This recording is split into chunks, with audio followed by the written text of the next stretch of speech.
The papyrus of Ani stretches 23 meters when fully unrolled, a long, careful manuscript painted in a Theban workshop around 1275 BCE, produced for a royal scribe whose name has survived 3,000 years of Egyptian history, still attached to the object made for him. Within that length, in the section Egyptologists designate as the Judgment Vignette, there is a figure seated on a small plinth beside a set of scales. She is not large relative to the gods around her. She is not positioned at the center of the scene. She sits at the base of the balance, low to the ground, her posture settled and still, and she is painted in the natural colors of the three animals whose bodies together make hers: tawny gold, gray-green, and a deeper, darker gray. The scales stand above her on their upright beam.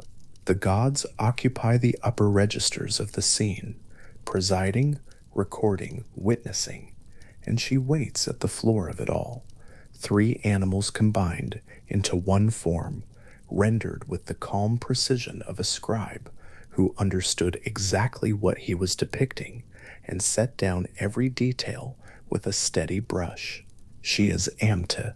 Before anything else about her is considered, before the weight of her name or the mythology she inhabits or the long cosmological machinery of the Egyptian underworld, she is, first and most concretely, this, a painted figure on a roll of papyrus, held now in a temperature-controlled gallery at the British Museum in London, catalogued as EA10470, examined by scholars and visitors and conservators, carried intact across roughly 3,000 years from the workshop where it was made to the present moment in which it exists.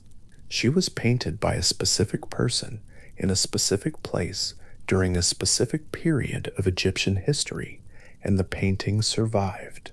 That is where the story of Ammit begins, not in abstraction, not in symbolic system, not in the broad sweep of Egyptian religion as an organized tradition, but in the particular small careful figure of a composite creature sitting beside a set of scales on a roll of papyrus that has not crumbled.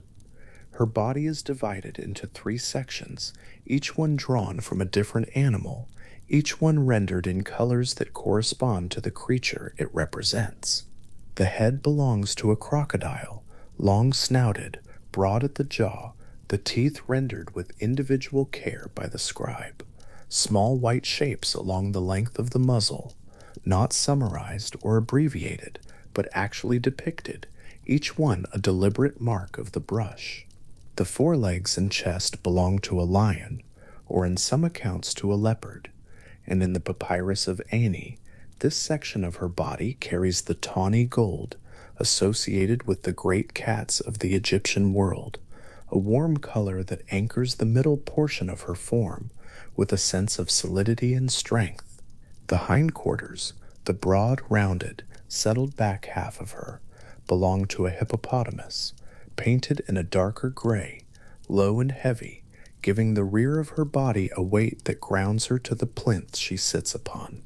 In the vignette as it survives, those three sections meet and join along her body, the tawny gold of the lion chest transitioning to the gray-green of the crocodile head. At her neck, the same gold meeting the gray of the hippopotamus hindquarters somewhere along her midsection. The transitions are painted, they are visible.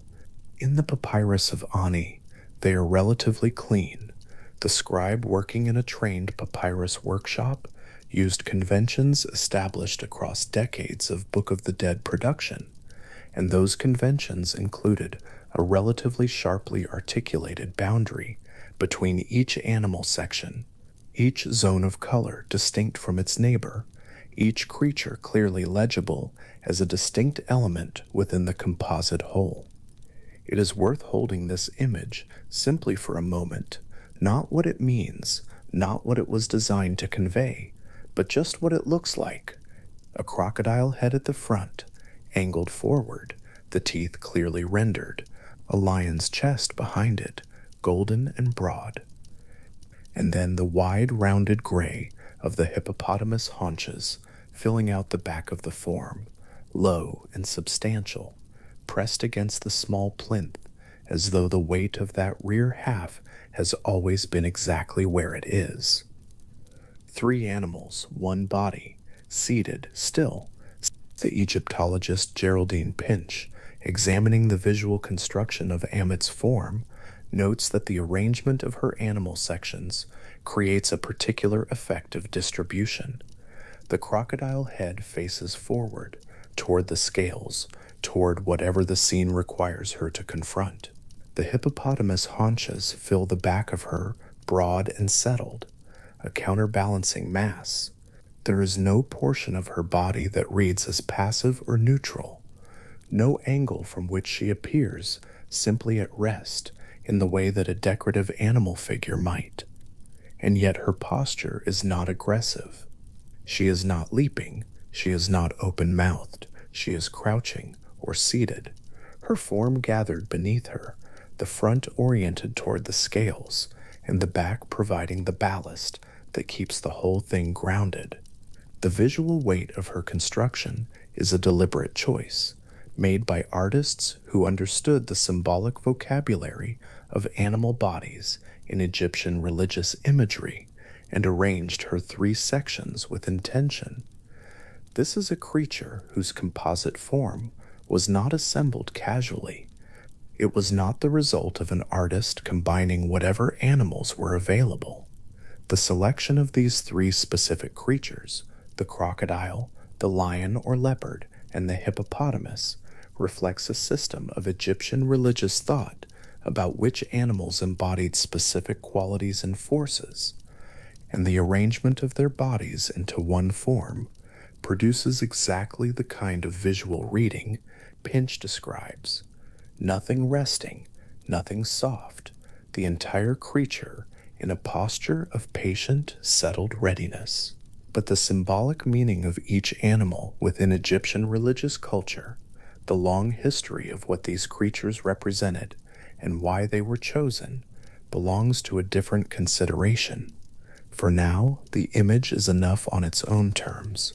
Three animals, arranged into one body, seated beside the scales, rendered in colors true to each creature's own nature. The papyrus workshop where the Ani vignette was produced operated in Thebes, the city that served as the primary center of Egyptian religious and funerary culture for much of the New Kingdom period. A scribe in that workshop, one of likely several working on different sections of the long manuscript simultaneously, would have been trained in the conventions of Book of the Dead production. He would have worked from established visual templates, standard arrangements for the Judgment vignette that had developed over generations of papyrus production, adjusting and interpreting, but working within a known visual tradition.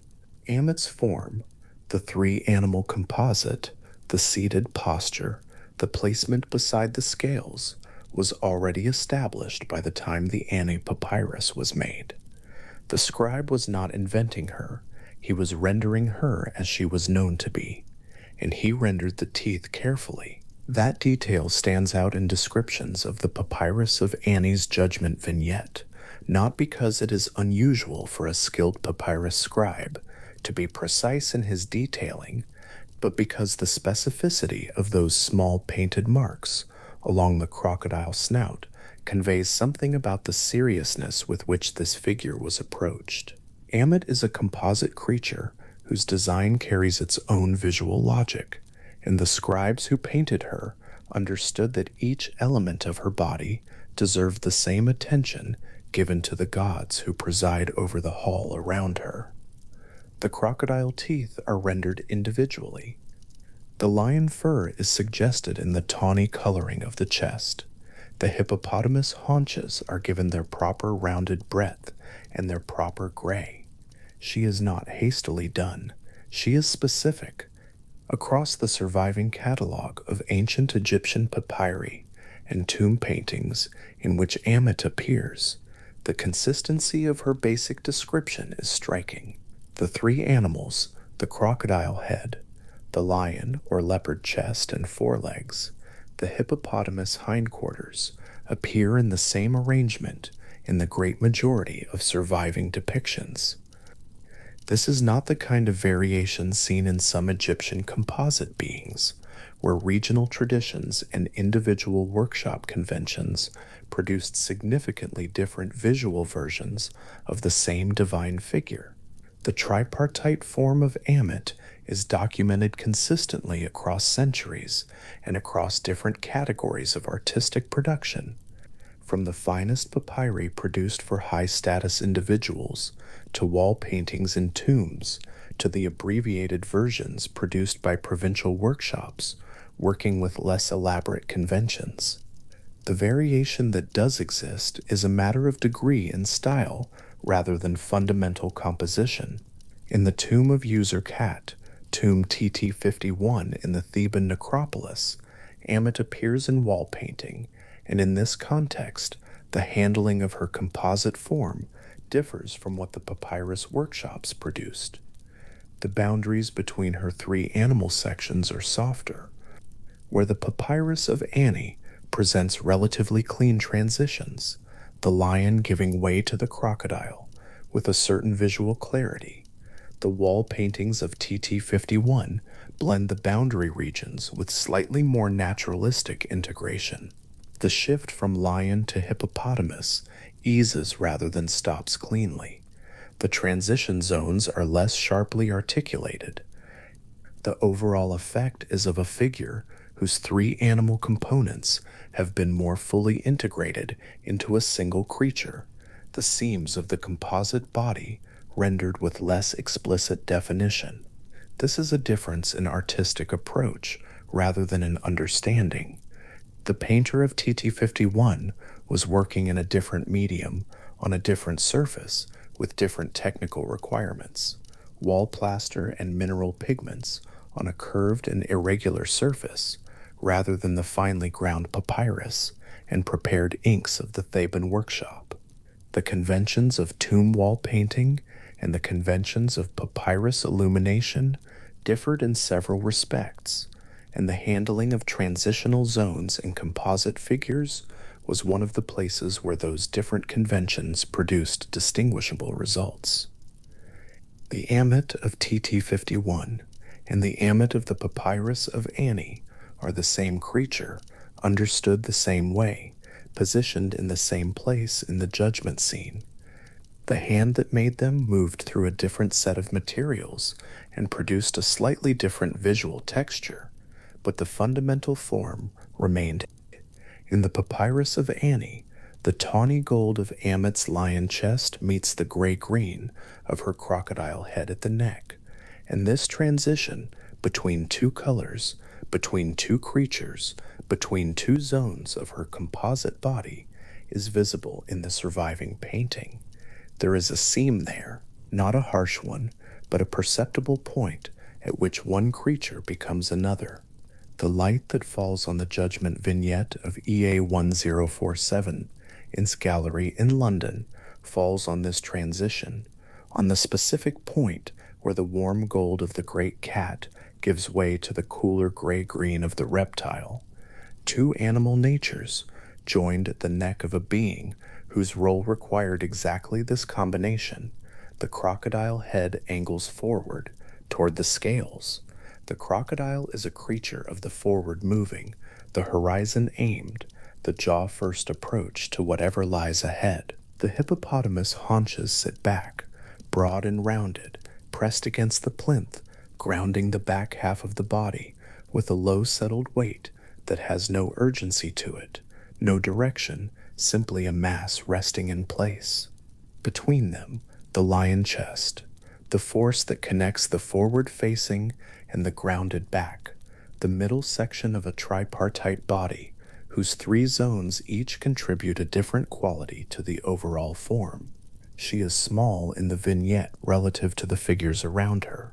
Osiris presides at one end of the judgment hall, elevated, shown with the full iconographic grandeur of one of the most important figures in the Egyptian divine world. Anubis, The god of embalming and the dead stands at the scales, attending to the balance with the focused attention of a being whose function requires absolute precision. The 42 assessor gods line the walls of the hall, rendered in the rows and registers that Egyptian compositional conventions used to indicate multitude and order. Against these presiding figures, Ammit at the base of the scales is small. She does not dominate the scene. She does not need to. Her placement is precise. At the floor of the hall, beside the base of the balance, the lowest element in a scene, whose visual hierarchy places her exactly where her function requires. There is something in this smallness worth attending to. The scribes and artists who produced the judgment vignette across hundreds of years of Egyptian papyrus production had access to a visual vocabulary that could make any figure large, imposing, centrally positioned, visually dominant.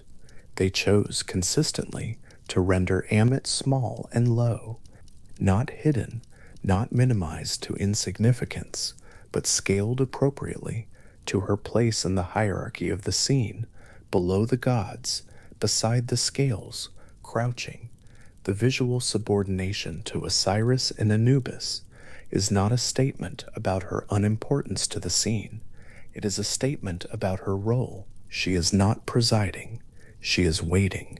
In some papyri, those produced by provincial workshops, operating with less elaborate conventions and less highly trained artists, the rendering of Ammit is abbreviated. The crocodile head may be simplified to a long, rather generic snout, without the individual tooth marks that the Ani scribe rendered with such care. The lion mane may be omitted, the chest section indicated more by color than by the suggestion of fur or musculature. The hippopotamus haunches may be reduced to a rounded gray shape with little of the anatomical specificity seen in the finer papyri.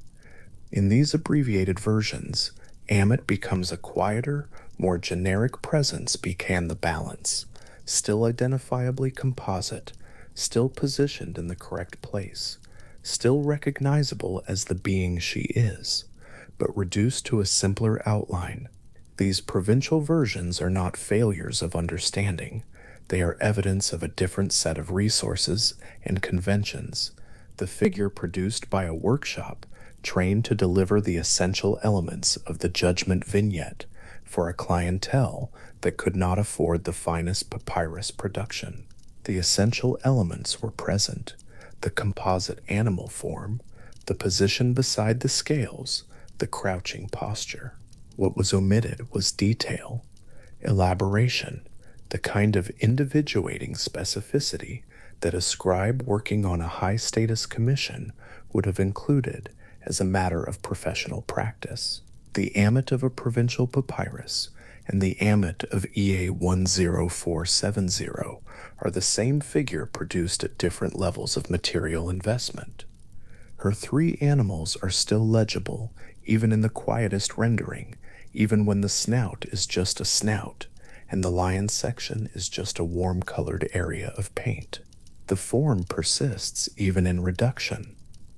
There is, running through all these surviving depictions, the careful Ani vignette, the naturalistic blending of TT51, the abbreviated provincial versions, a single consistent posture, crouching or seated, still oriented toward the scales, but not moving toward them, waiting.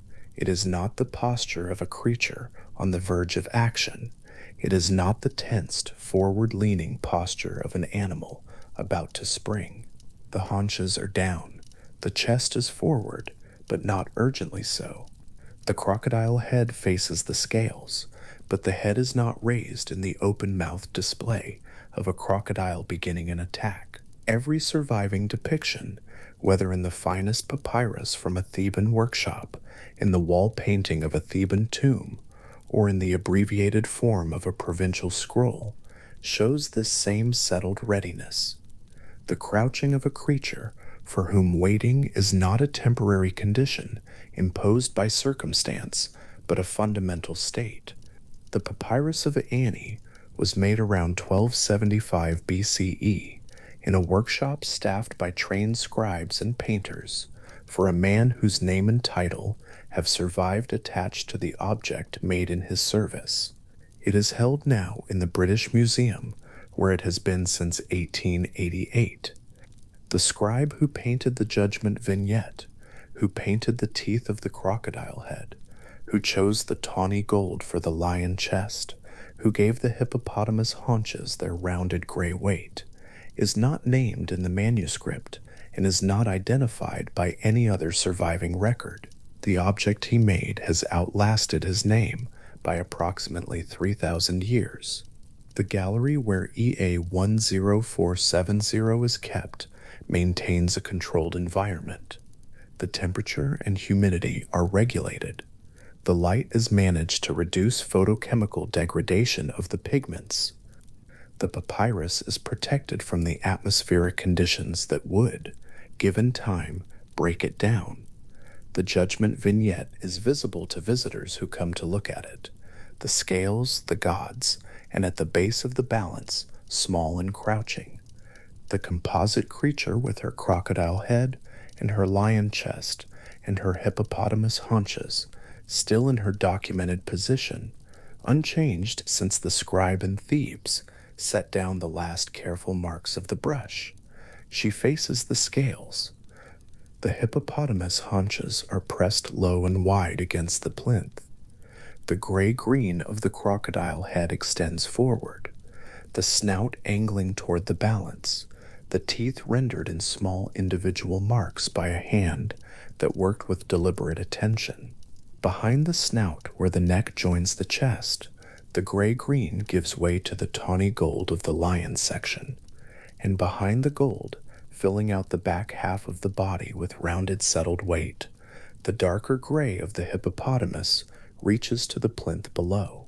She is, in this posture, utterly complete. There is nothing about her pose that suggests incompleteness, tension, or transition. She is not in the middle of an action. She is not beginning something or ending something. The crouching form on the small plinth is simply present, the front facing the scales, the back grounded against the plinth, the middle carrying the two halves of the body in their natural relation to each other.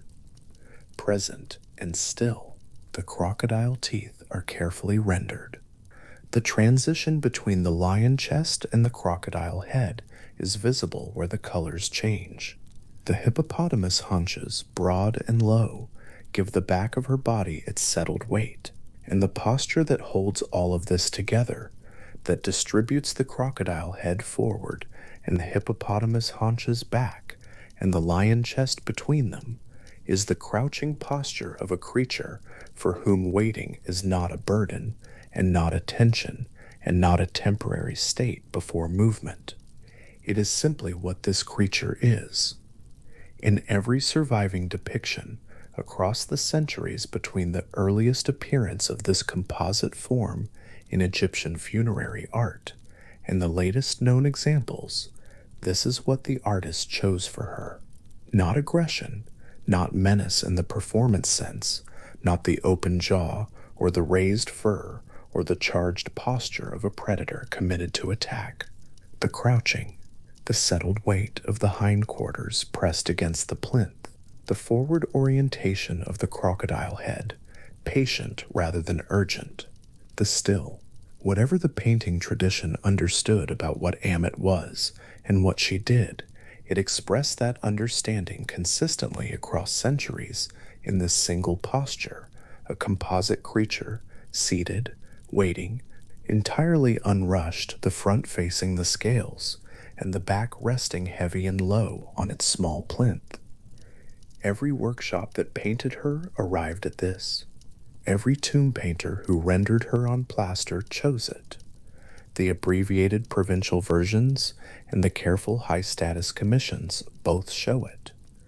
Something in the visual tradition's understanding of this creature found its fullest expression in stillness, in the image of a form that had no need to move because movement was not yet required. She waits, and the posture in which she waits has been chosen across 3,000 years of Egyptian art with a consistency that makes the choice feel less like a convention and more like a recognition, as though the artists who painted her had understood something about her nature that found no better expression than this. The broad gray hindquarters low against the plinth, the golden chest forward, the crocodile head facing the balance, patient and unhurried, in the posture of a creature for whom waiting is not anticipation, but simply condition. The lamp in a Theban workshop around 1275 BCE lit the judgment vignette as the scribe completed it. The tawny gold of the lion's section, still wet, caught the light. The gray-green of the crocodile head, already dry, sat beside it in the stillness of the workshop. The hippopotamus haunches, rounded and settled, anchored the back of the small figure against the plinth that the scribe had painted beneath her. The teeth along the crocodile's snout were each rendered individually, small marks placed with care by a trained hand. And then the brush moved on, to the next figure in the vignette, to the next element of the long scene, and the painted Ammit remained where she had been set, beside the scales, crouching, still, facing the balance with the patient orientation of a creature whose posture has not changed in any surviving representation across all the centuries and workshops and individual painters who have turned their attention to her since. The scales wait above her. The hall around her is full of presiding figures, elevated and attending, and at the floor of it all, small on her plinth, every portion of her body rendered in the colors proper to each of her three animals. She holds the posture that every artist who painted her recognized and rendered and passed forward through time. The crocodile head aimed toward the balance, the hippopotamus haunches, low and settled and wide, and between them the tawny gold of the lion chest, carrying the front and back of the creature in their natural, grounded, unhurried rest. The hieroglyphic signs that write Ammit's name were placed on papyrus by a specific hand, in a specific workshop, in a city beside the Nile. The ink was carbon-based, mixed to a workable consistency, applied with a brush made from a rush stem cut to a fine point. The signs themselves, transliterated in modern Egyptological convention as primit, combined two distinct elements, combined two distinct elements, combined two distinct elements, combined two distinct elements, combined two distinct elements, combined two distinct elements, combined two distinct elements, combined two distinct elements, combined two distinct elements, combined two distinct elements, combined two distinct elements, combined two distinct elements, a root that carried the meaning of swallowing or devouring, and a grammatical suffix so common in Egyptian that scribes wrote it without pausing, the ordinary feminine ending that made the word a she rather than an it, a named being rather than a force, without gender or particularity. What those signs produced, laid down in ink on prepared papyrus, was not a description of a creature, it was her name. The root verb is worth holding for a moment in its simplest form. In ancient Egyptian, this root carried a core semantic range built around the act of consuming, swallowing, devouring, taking something entirely into the interior of a body so that it ceased to exist as a separate thing. It was not a rare or specialized word. Across surviving Egyptian texts, this root appears in entirely ordinary contexts, attached to entirely ordinary subjects, a person eating, an animal consuming its prey, a fire taking fuel. It was a verb that described one of the most basic physical processes in the world, the incorporation of one thing into another, the disappearance of the consumed into the body of the consumer. that an Egyptian scribe eventually reached for this root when naming the creature beside the scales was not an act of hyperbole.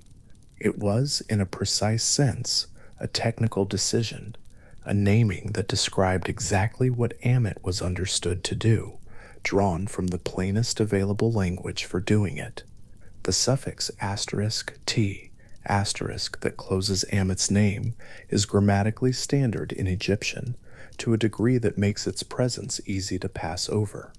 It is the ordinary feminine marker appended to nouns and adjectives and participles throughout the language, requiring no special consideration in most contexts. A scribe writing it did not slow down. There was nothing unusual about making a noun feminine in Egyptian. What the suffix quietly accomplished, though, was the same thing it accomplished throughout the language. It made Ammit a she, not a force, not an abstraction, not a nameless appetite built into the fabric of the underworld, but a specific being with a grammatical gender, a creature to whom the feminine pronoun applied. The devouring root gave her function. The feminine suffix gave her individuality. Together they produced a name that was also, in a compressed way, a definition. The transliteration of that name has varied across the history of Egyptology in ways that are worth understanding plainly. Older Egyptological literature and early 20th century translations frequently rendered the name as Ammit rather than Ammit, a difference of a single vowel in the second syllable, the *u, asterisk of an older convention, becoming the *I, asterisk of a later one. This shift does not reflect any discovery of a distinct textual tradition, any new source, or any revised understanding of what the creature was or what her name meant. It reflects the gradual standardization of Egyptological transliteration conventions, a process that ran across the 20th century and produced, among other outcomes, the modern preference for Ammit as the standard form, codified through reference works, including the *Lexicon der Ägyptologie. A reader encountering Ammit in an older book and Ammit in a newer one is not encountering two different creatures, two different traditions, or two different scholarly interpretations. They are encountering the same creature, the same name, the same function, and two generations of scholars who agreed on the consonants and differed, briefly, on a vowel. This is worth settling, clearly, not because the difference matters enormously, but because it is the kind of detail that, when left unaddressed, can create the impression of confusion where there is none. The Ammit of Wallace Budge's early 20th century translations and the Ammit of the contemporary scholarly literature are the same being, seated in the same position, beside the same scales, in the same hall. The scribes who painted her name across centuries of papyrus were not consulting each other for consistency. They were working from an established tradition that maintained the core phonetic and semantic content of the name across variation in individual workshop spelling, just as English speakers pronounce and spell countless words with individual variation while meaning the same thing. What persists across all of it is the devouring root and the feminine suffix, the two elements that together constitute what Ammit's name actually is.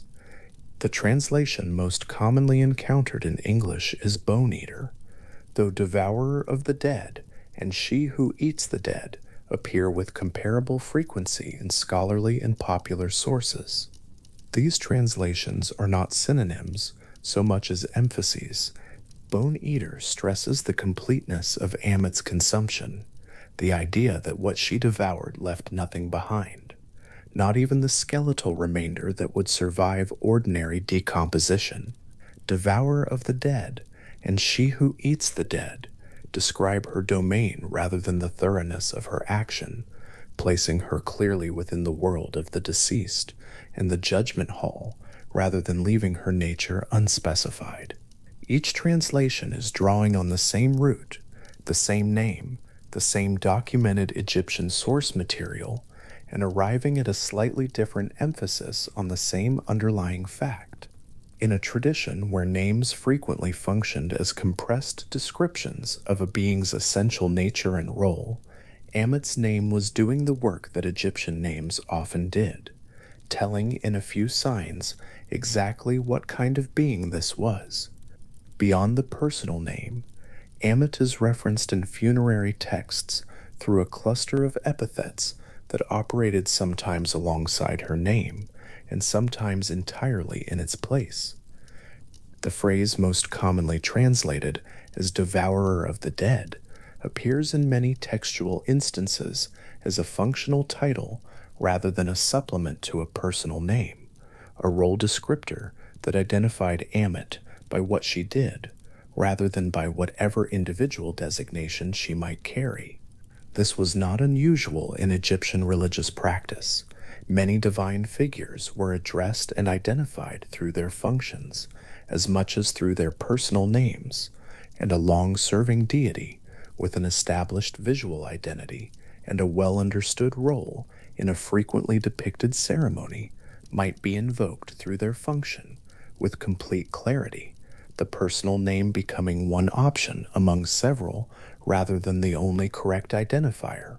When a scribe wrote devourer of the dead in a judgment context, there was no ambiguity about who was meant.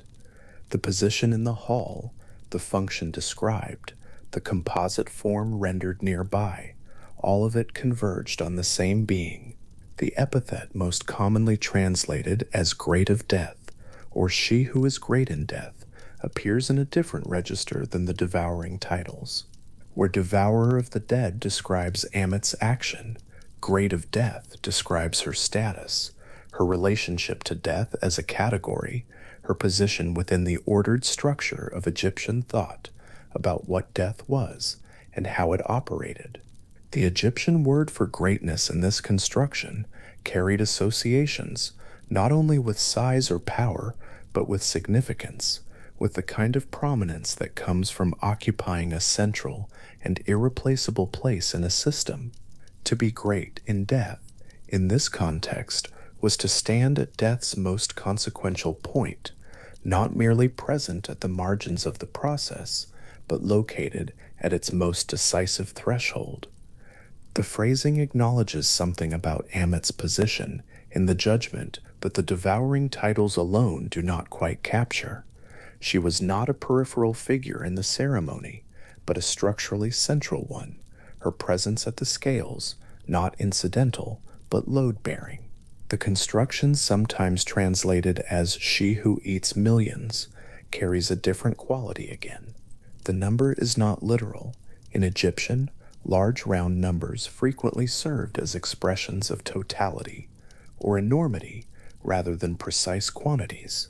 And millions in this context means something closer to an uncountable multitude, the entire population of all those who had ever faced judgment and been found wanting. What the title gestures toward is scale, not a being who consumes occasionally in exceptional cases, but one whose nature encompasses the entirety of all that might come before her. A devouring that was proportional to the total number of the dead, which is to say, proportional to all of history and everyone in it. Held alongside her other epithets, this one casts her in the widest possible frame, not the devourer of this soul or that soul, but of souls in their entirety, across the full span of everything that has died and ever would. A scribe selecting from among these epithets when writing a particular funerary text was not simply reaching for a synonym. Each title emphasized a different aspect of the same being, her action, her status, her scope, and the choice of which to use in a given context reflected something about what the text was trying to accomplish in that moment. A protective spell designed to help the deceased pass through judgment successfully might invoke Ammit's devouring capacity to make clear what was at stake. A more formal liturgical text, cataloging the beings of the judgment hall might use the status epithet, placing Ammit within the hierarchy of the hall as a structural element of the ceremony. A text concerned with the full sweep of divine judgment across all of history might reach for the millions-eating title, drawing Ammit into the largest possible scale. The name and its epithets were a toolkit, and the scribes who used them knew which instrument served which purpose. There is something worth sitting with in the ordinariness of the root word at the center of Ammit's name. The verb av was not a specialized or sacred term reserved for divine consumption or ritual devouring. It was a word from the common stock of Egyptian vocabulary, the kind of word that appeared in secular texts, in everyday contexts, describing the swallowing of food or the consumption of ordinary things. An Egyptian speaker or reader encountering that root in Ammit's name was not reaching for an esoteric meaning stored in a specialized vocabulary of the sacred. They were encountering a root they already knew, redirected from its ordinary use toward this particular being and this particular function. And the name worked partly because of that familiarity, because the root was plain enough that no one could miss what it described, basic enough in its meaning that the name carried immediate clarity without requiring interpretation. Amplion devoured. The word for it was the same word used for eating, for swallowing, for the consumption of anything by anything. The straightforwardness was the point. The feminine suffix's work runs quietly beneath all of this. Egyptian grammar distributed grammatical gender across its vocabulary in ways that did not always correspond to biological sex or to cultural associations between gender and particular qualities. The feminine ending on Ammit's name made her grammatically female, the way the same ending made eye or hand or door grammatically female in Egyptian, not as a special categorization, but as a feature of the language itself, applied according to its own structural logic. What this means in practice is that Ammit's grammatical femininity was unremarkable in Egyptian, nothing that a scribe would have paused over or considered a statement about her nature, and yet it produced, in the lived texture of how she was referred to, a she, a being who was addressed in the feminine, spoken of with feminine pronouns, and whose name, when spoken aloud in ancient Egyptian, would have sounded the same grammatical gender as the words for many familiar things in the world. Not a monster placed outside ordinary grammar, a she, embedded in the ordinary language of the tradition. The name and its associated epithets together constitute a kind of documentation, not of what Ammit looked like, which the papyrus vignettes handled, and not of what she did within the mechanics of the judgment ceremony, which chapter 125 of the Book of the Dead addressed in procedural detail, but of how she was linguistically held by the tradition. Names in Egyptian religious texts were not administrative labels. They were understood to carry something essential about the named being, to participate in the nature of what they named, in a way that made a name's components worth examining, rather than treating as arbitrary sound. The scribes who wrote Ammit's name in hieroglyphics were selecting signs that spelled out, phonetically and semantically, the devouring root and the feminine suffix, and in doing so, they were placing on papyrus something that the tradition held to be genuinely descriptive of what Ammit was. Not a description imposed from outside, a name that was understood to reach from within the language toward the actual nature of the being it named.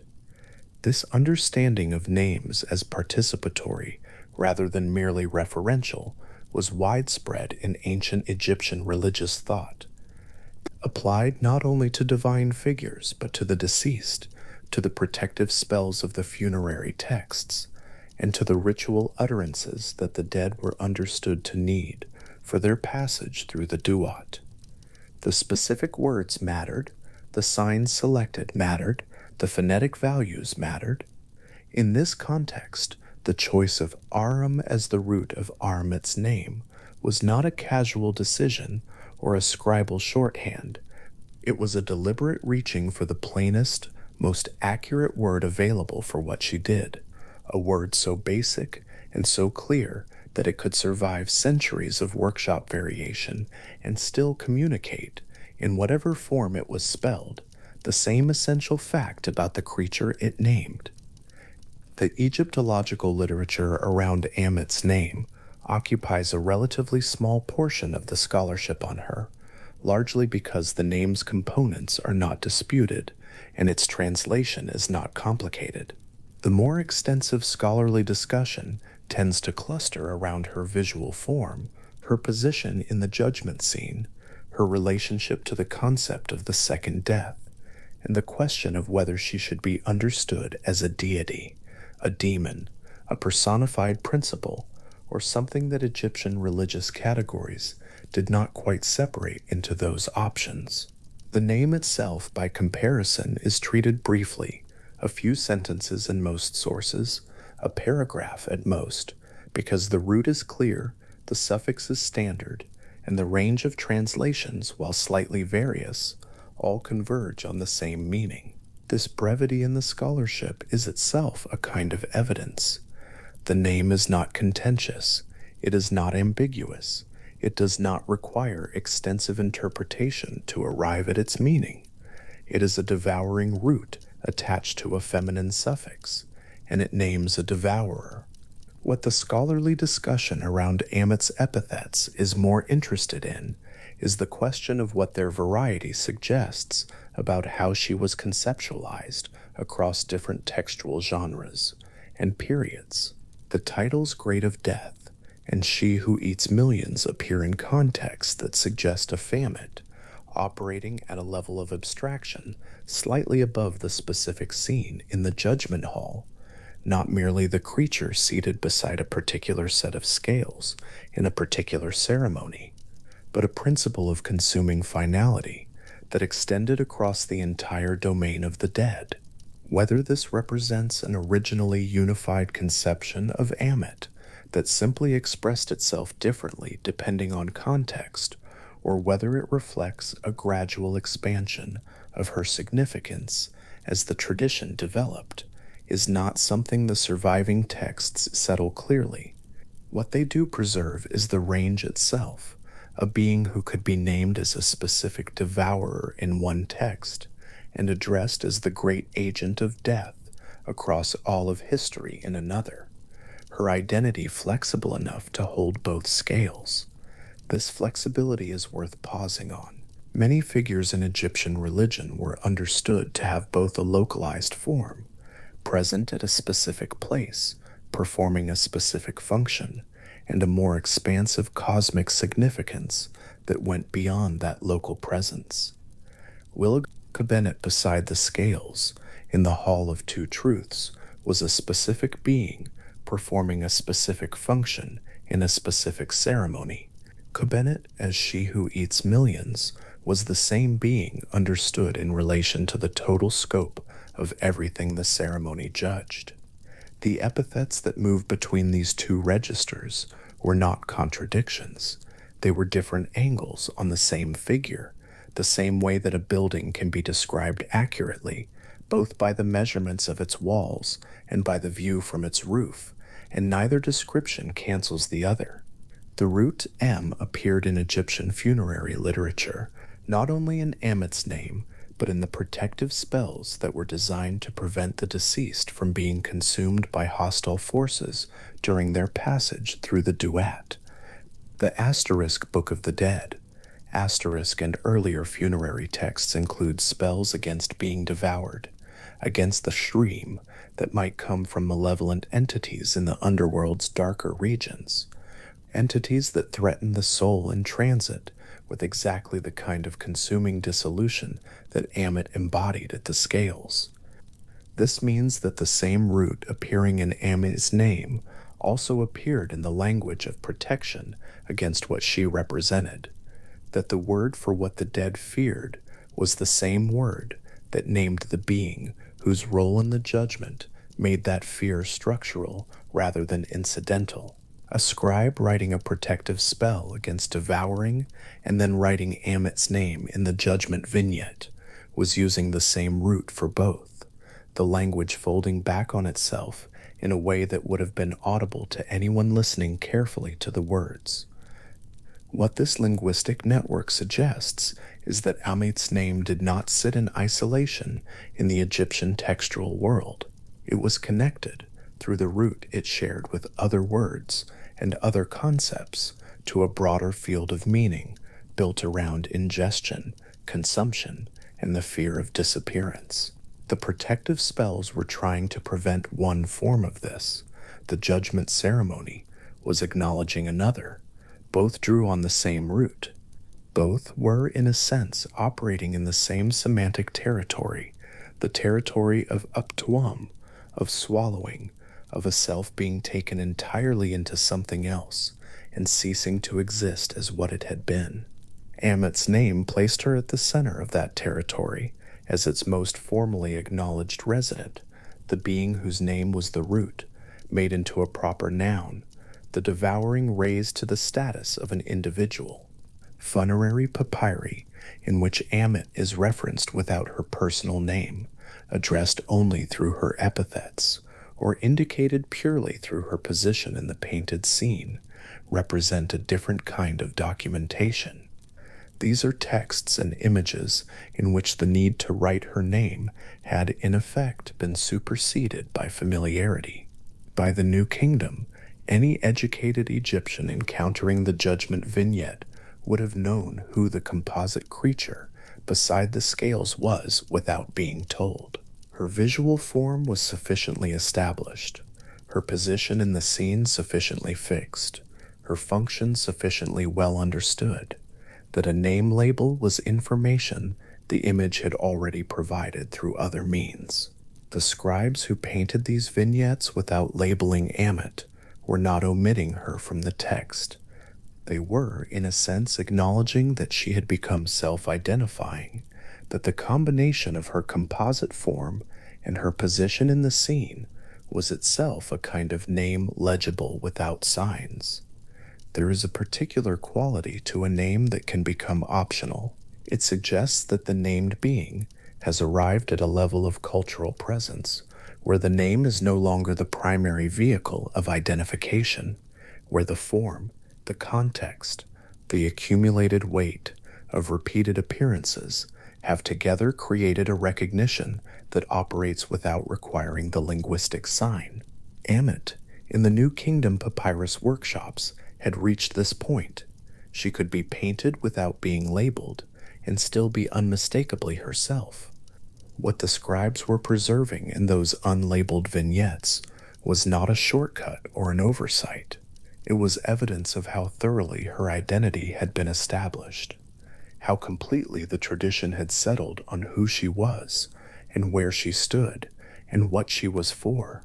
The epithet "she who is great in death" appears in some of the most formal contexts in which Ammit is referenced, including liturgical passages with a register distinct from the more narrative portions of the judgment chapters. In these contexts, her name is not necessary because her title says what needs to be said about her function and her status within the ordered structure of the afterlife. A being described as great in death in a text concerned with the judgment of the dead required no further introduction. The phrase located her precisely in relation to death as a domain, in relation to greatness as a quality that Egyptian religious thought attributed to beings at the centers of important things.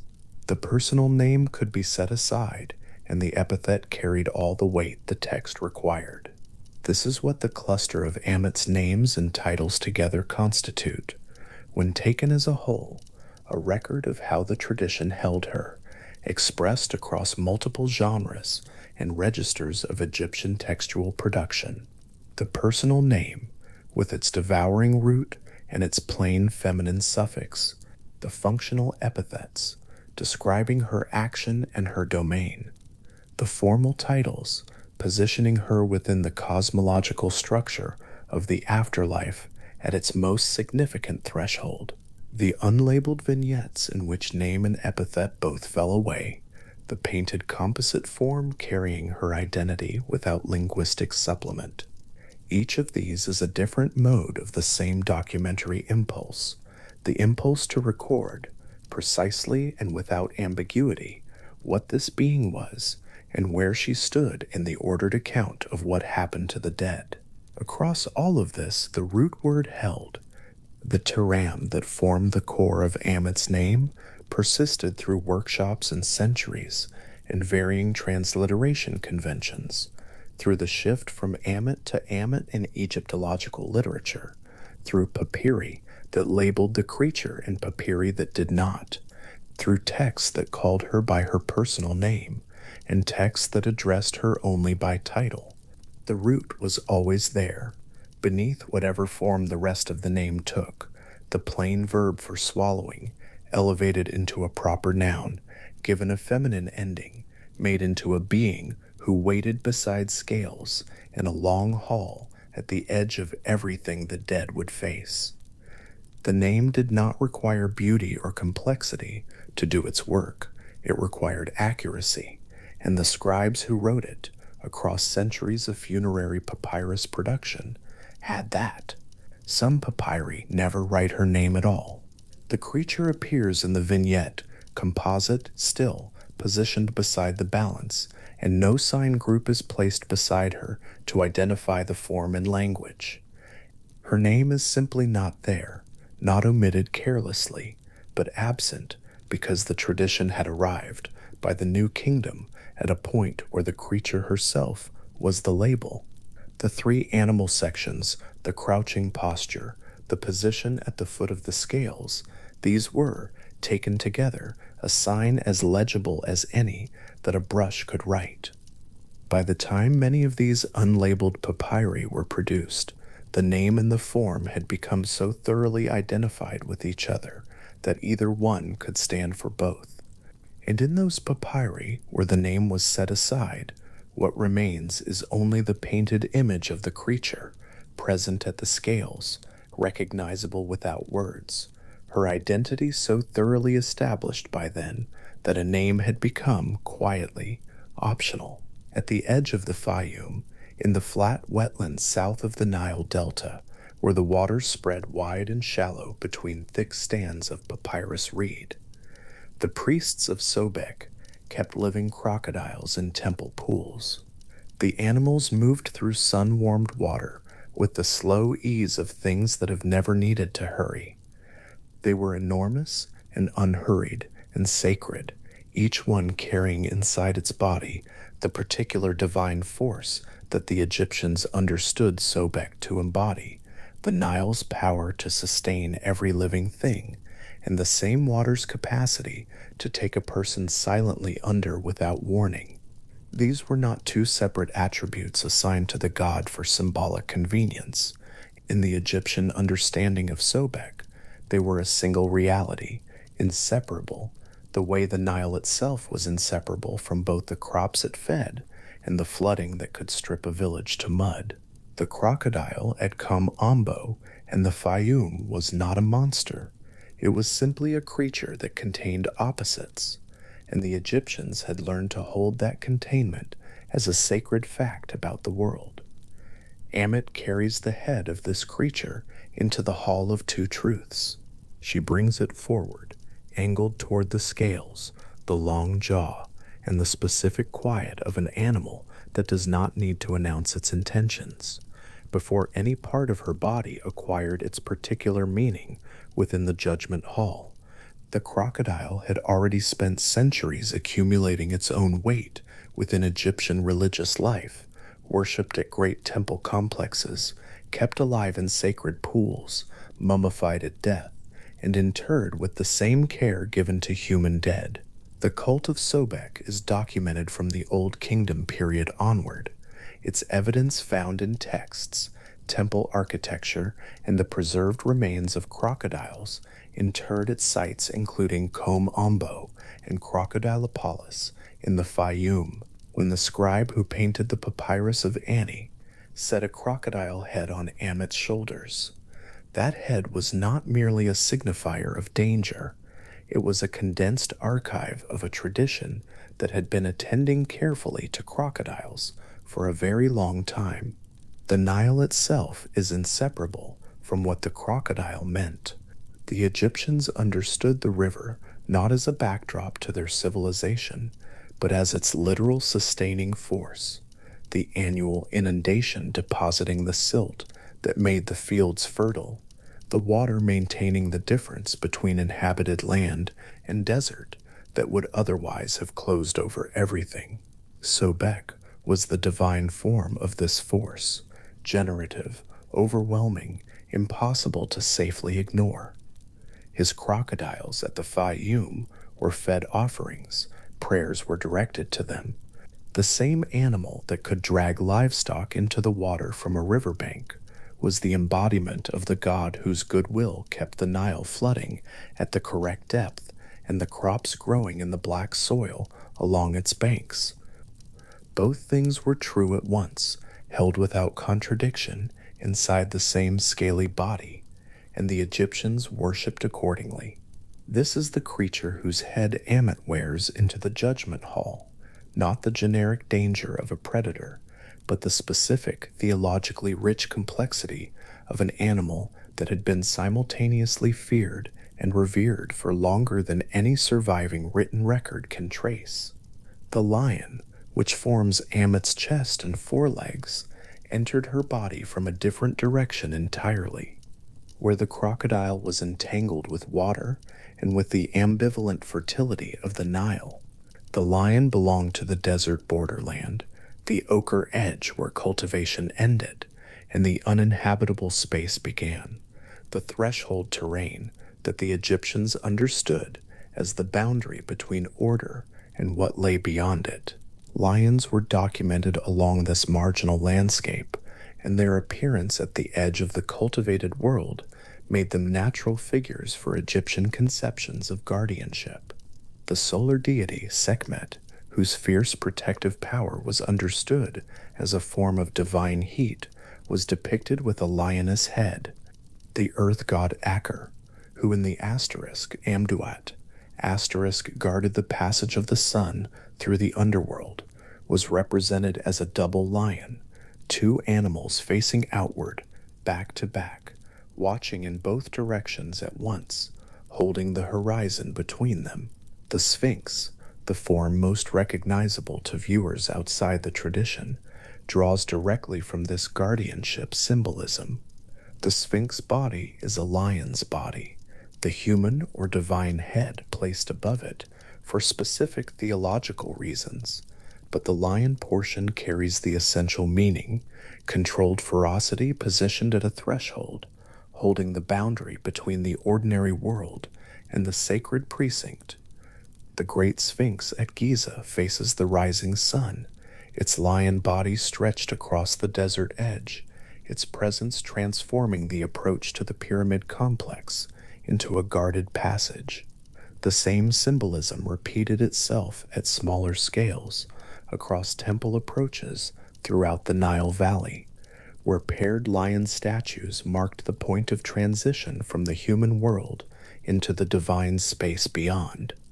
These were not decorative, they were functional in a theological sense. The ferocity was the point, the controlled and directed violence of the lion, repurposed into stone guardianship, the animal's power borrowed for the sacred enclosure and posted at its door. When the lion's body enters Ammit's composite form, it carries this accumulated symbolism with it.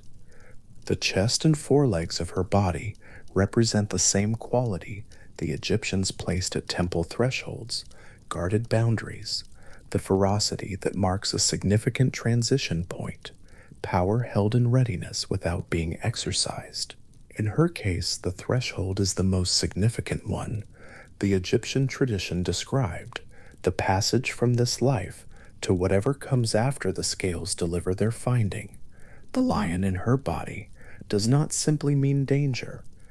It means the specific kind of power that belongs at a boundary, the force that the tradition repeatedly placed at points of passage between one order of existence and another. Her lion chest faces the scales. It faces the moment of transition. It holds there exactly as the Sphinx held at the approach to the sacred precinct, poised and settled in its place. There is also the leopard to consider, whose relationship to Ammit's form is somewhat more complicated than the other two animals.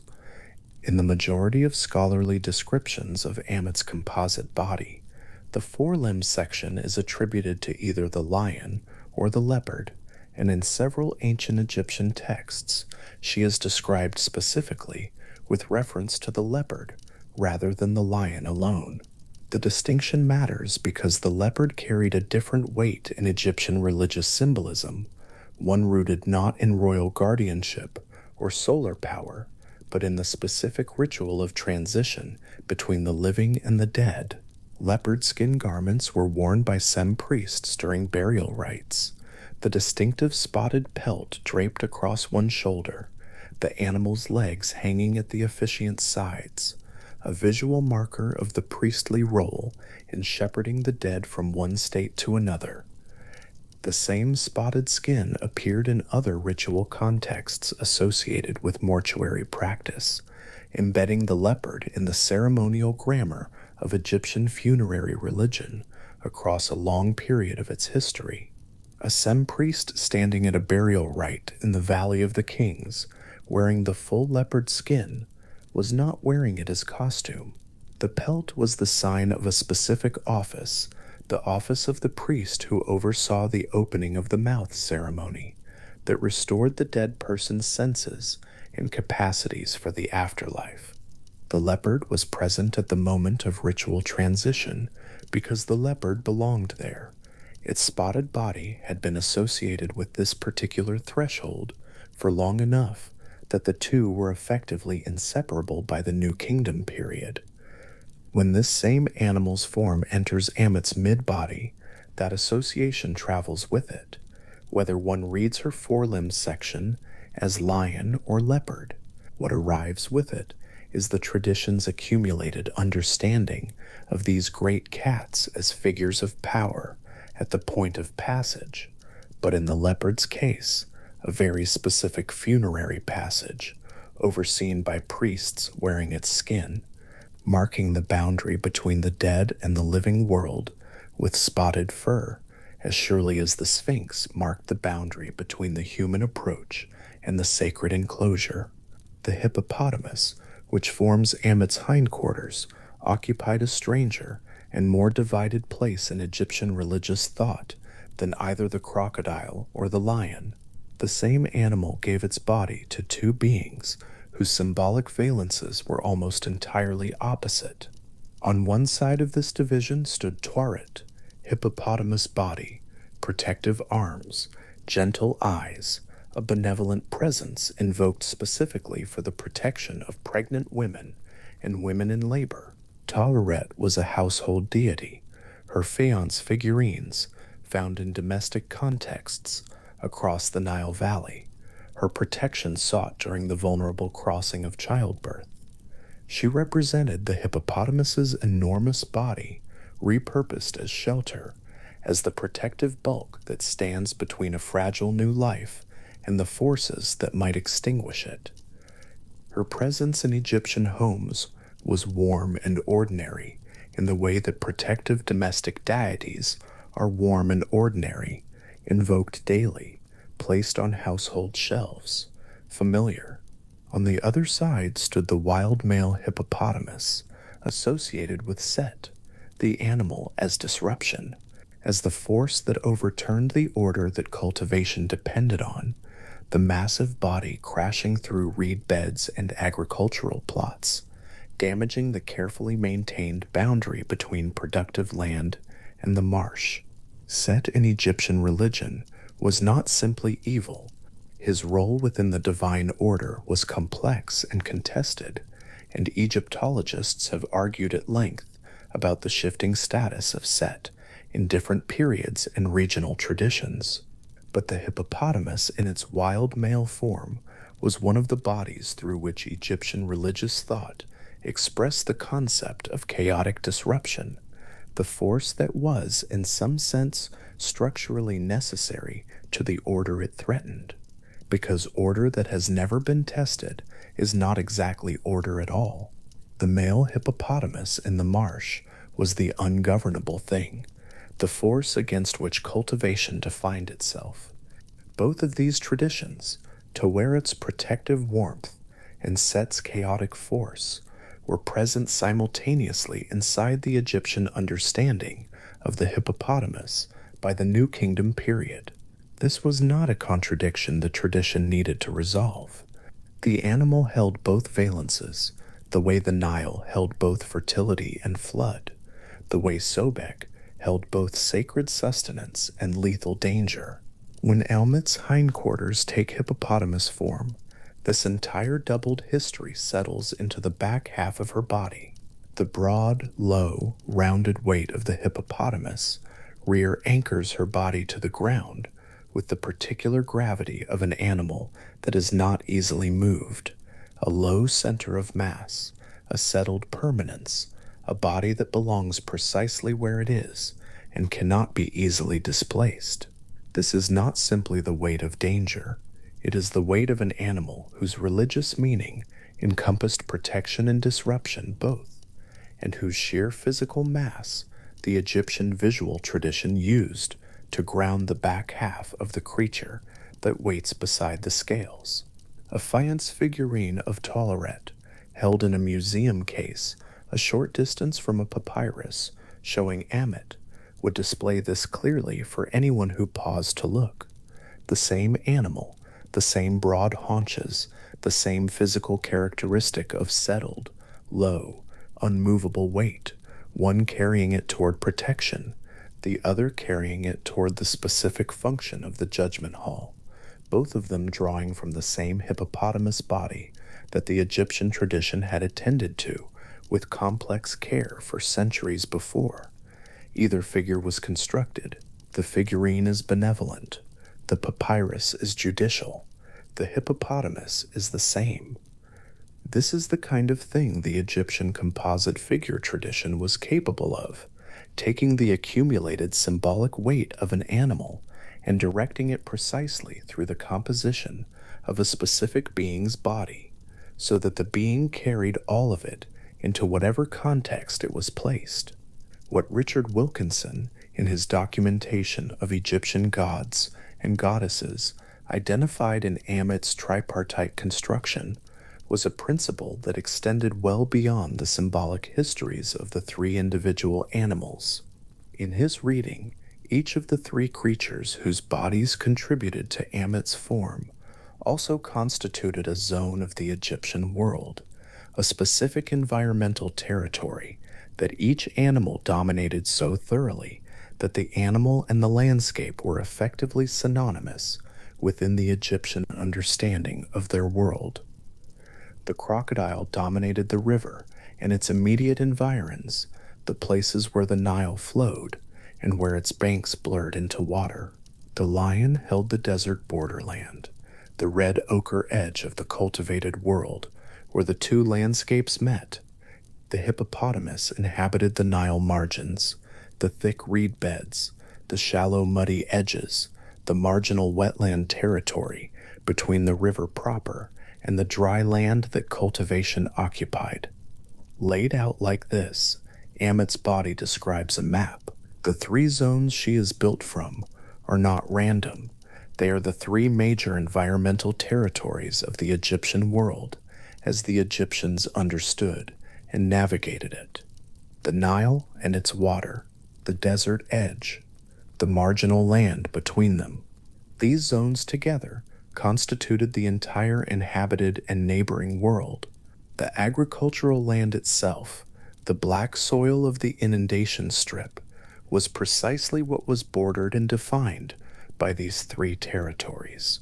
The river to one side, the desert to the other, the marshy margins threading between them. To move through the Egyptian world was to move in relation to these zones constantly, To cross from one to another was a regular feature of daily life along the Nile Valley, and a creature assembled from the three dominant animals of these three zones enclosed the entire world inside its composite body. This is what the scribe who painted Ammit into the papyrus of Ani was working with. Consciously or not, the full spatial extent of the known Egyptian world, folded into a single crouching figure beside a set of scales in a long hall in the underworld. The crocodile head faces forward, representing the river and everything that lives and dies near water. The lion chest holds the desert edge. The hippopotamus haunches settle heavily at the rear, carrying the marginal wetland and all that belongs to it. No zone of the Egyptian world is outside her.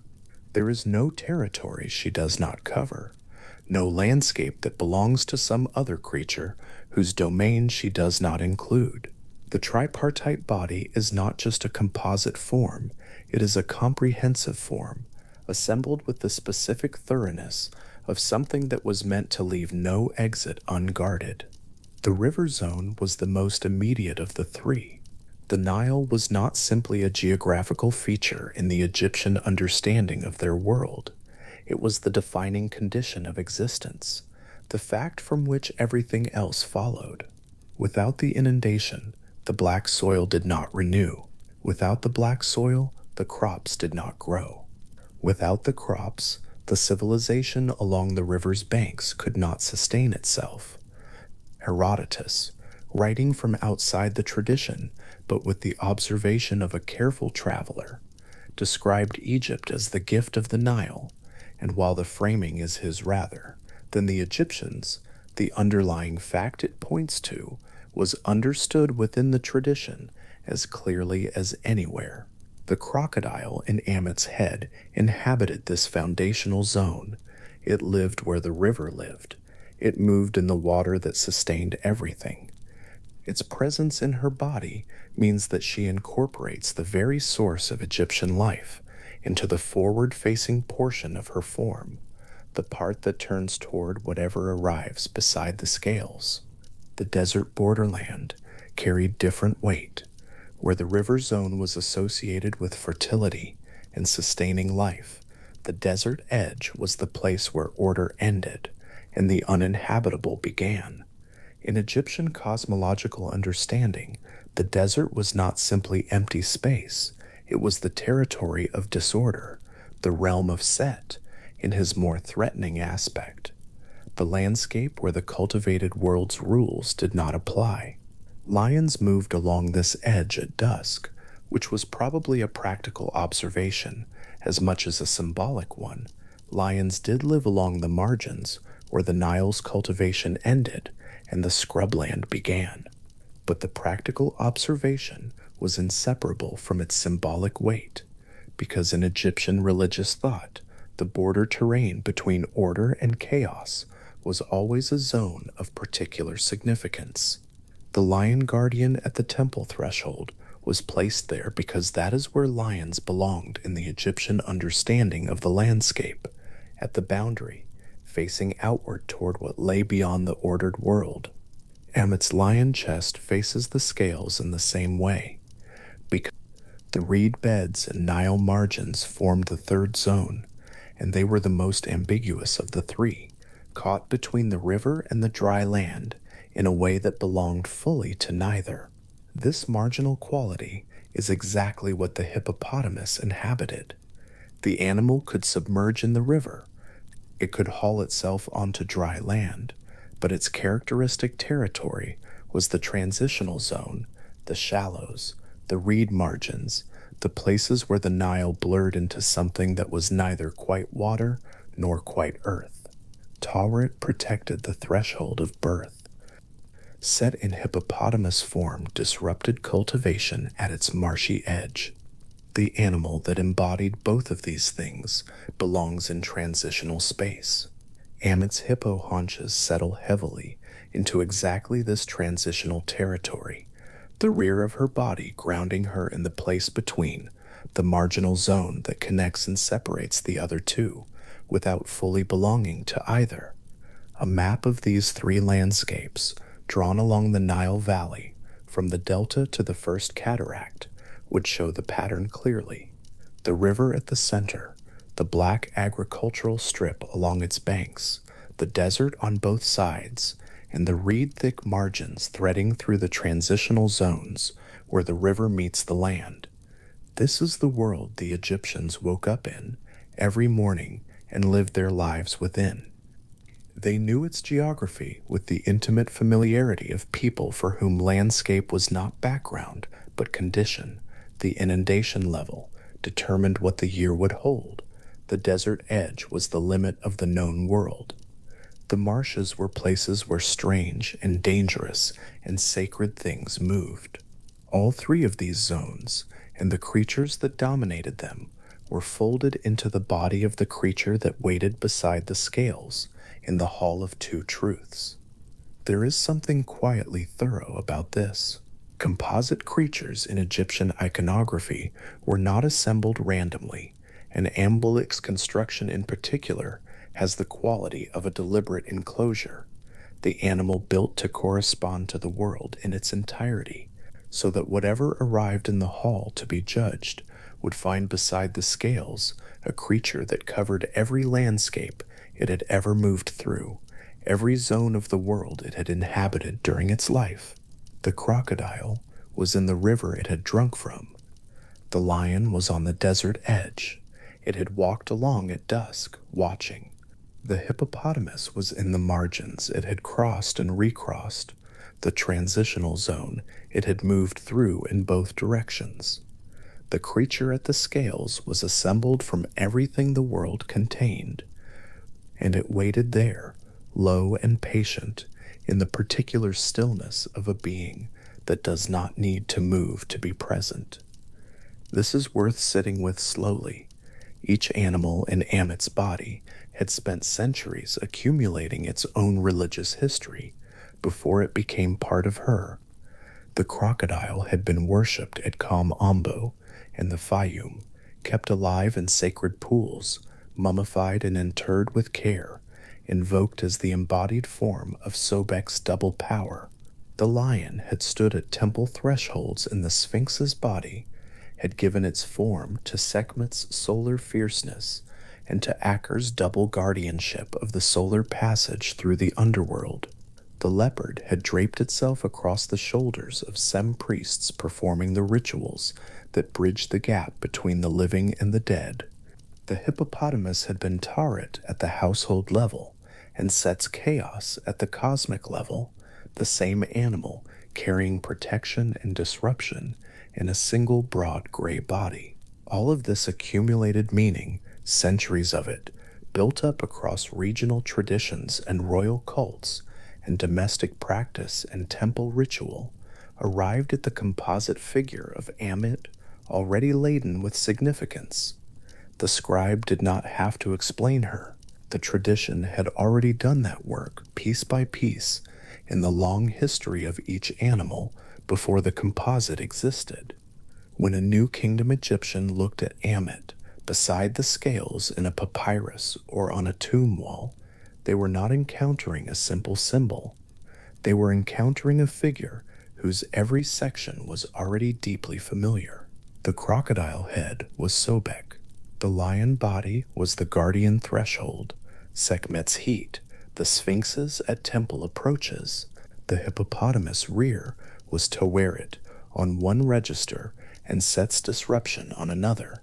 All of this was available to a viewer who had grown up within the tradition, not as explicit intellectual content requiring careful unpacking, but as the kind of immediate recognition that comes from long familiarity. The way a person familiar with a visual tradition can read the significance of an image at a single glance without needing to name each element or follow the logic step by step. The composite form was a compression of the tradition's own knowledge about these animals. Ammit contained what the Egyptians already knew. The environmental reading and the symbolic reading were not separate things in this tradition. They arose from the same source.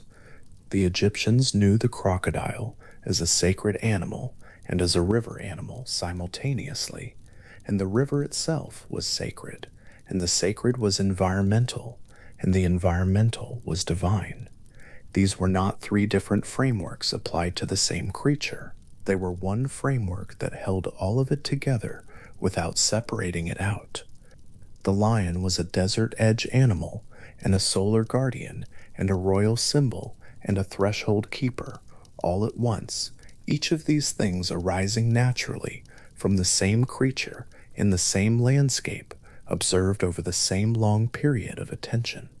The tradition did not need to choose between the crocodile as environmental signifier and the crocodile as theological figure. It held both, the way it held the Nile's fertility and the Nile's flooding as a single undivided fact about the river. Ammit is assembled from this kind of thinking. Her body is a meeting of three deep traditions, not just three animals, but three long and careful relationships between Egyptian culture and the creatures that dominated its most significant landscapes. The river creature, attended to in temple pools and mummified with devotion. The threshold creature, posted in stone at the approaches to sacred spaces for the length of Egyptian civilization. The marginal creature, carrying the doubled valences of protection and disruption through household figurines and cosmic mythology alike. All three of them settling into their respective zones within a single composite body, the crocodile head facing forward, the lion chest holding the boundary, the hippopotamus haunches grounding the whole figure with the low and settled weight of an animal that belongs exactly where it is. In a case somewhere in a museum that holds both, a fonplace towered stands within viewing distance of a papyrus reproduction showing Ammit. The hippopotamus body is recognizable in both. The particular density and breadth of that animal's form is present in each figure, carrying its own long history through both of them, protection in one direction, judicial presence in the other, the same animal, and yet not the same being. The tradition's capacity to hold the hippopotamus in both registers without collapsing one into the other is part of what allowed it to construct Ammit's composite form with such precision. Each section of her body could carry its full symbolic complexity because the tradition had long practiced holding that complexity without resolving it. The ochre desert, where lions moved at dusk. The sun-warmed pool at Kamumbo, where the sacred crocodiles drifted in the slow drift of things that have never needed urgency. The thick reed margins of the Nile, where a hippopotamus could submerge entirely and leave only a spreading circle of disturbed water on the surface. These three landscapes together constituted the boundary world that surrounded and defined the Egyptian inhabited world, the territories just beyond and alongside the black soil strip where life was sustained.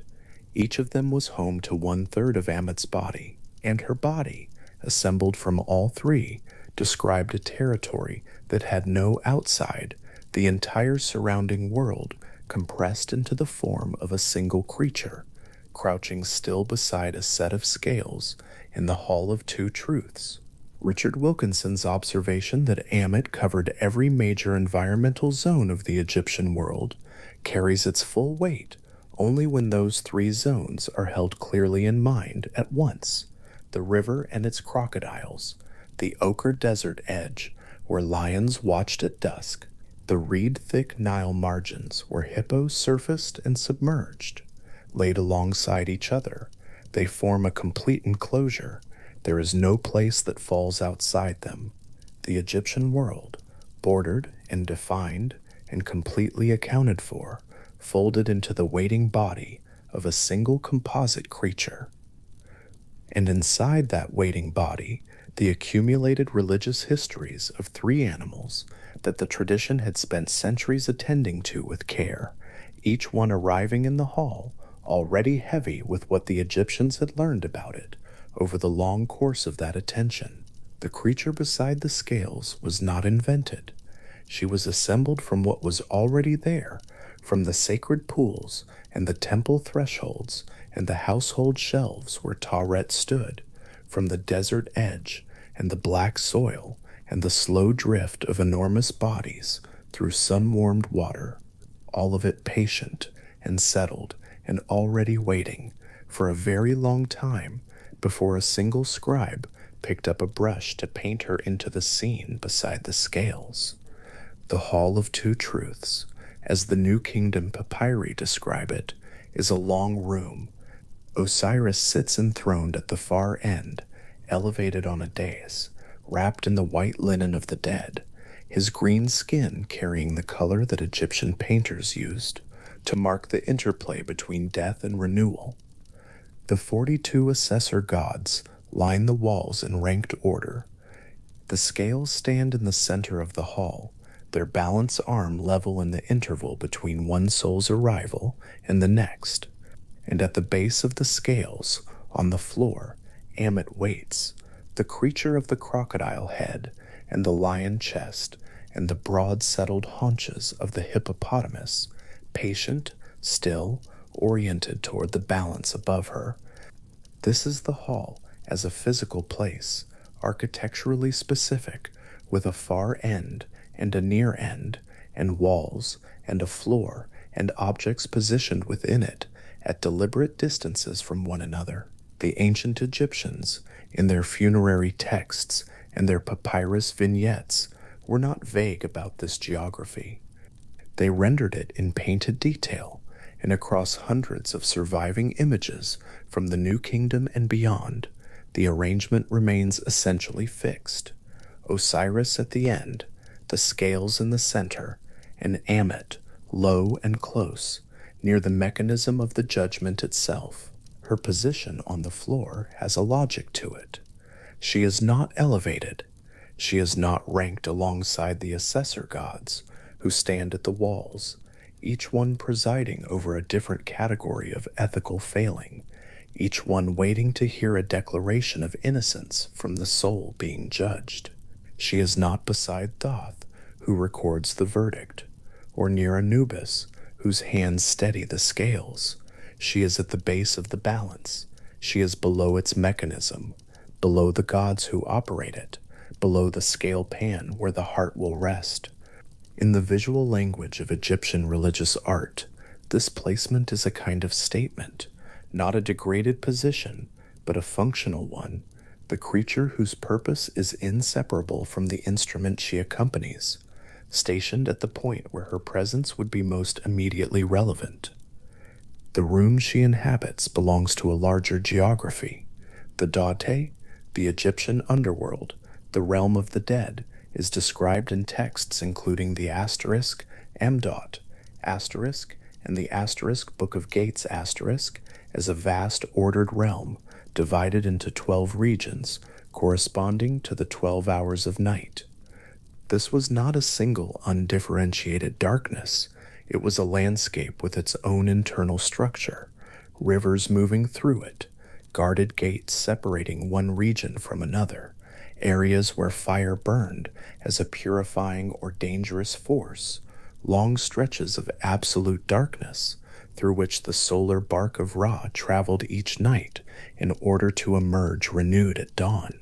The duat was understood to exist both beneath the earth and within the body of the sky.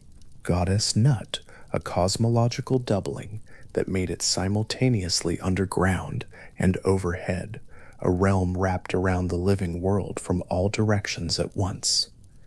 Within this larger geography, the Hall of Two Truths is a threshold space. It sits inside the duat, but it functions as a point of passage, a place where what a soul carried from life was measured against what life required. The papyrus vignettes do not always specify exactly which hour or region of the duat the hall occupies. What they make clear is its internal arrangement, its atmosphere of ordered stillness, and the waiting that defines its central figure. Whatever else the duat contained, its rivers, its gates, its burning regions, its long dark stretches between one guarded threshold and the next, The Hall of Two Truths held an interval of balance, a weighing, a stillness before a result. Ammit's place in this landscape is worth holding clearly. She is not a denizen of the duat in the way some Egyptian underworld creatures were, not a guardian of a particular gate, not a traveler on the solar bark, not one of the beings that the protective spells of the asterisk Book of the Dead asterisk were designed to negotiate with or pass through. She belongs specifically to the hall. Her existence, as far as the surviving record shows, is defined entirely by this single location and the single event that takes place within it. She does not appear in the journey through the duat's 12 hours as an obstacle to be overcome. She does not appear in the cosmological narratives of Ra's nightly passage. She appears at the scales, beside the scales, in the hall where the scales are, and nowhere else. This localization is part of what makes her presence so specific. She is not a general force of danger distributed across the underworld's landscape. She is a presence attached to a particular room and a particular instrument and a particular moment in the soul's transit through the world of the dead.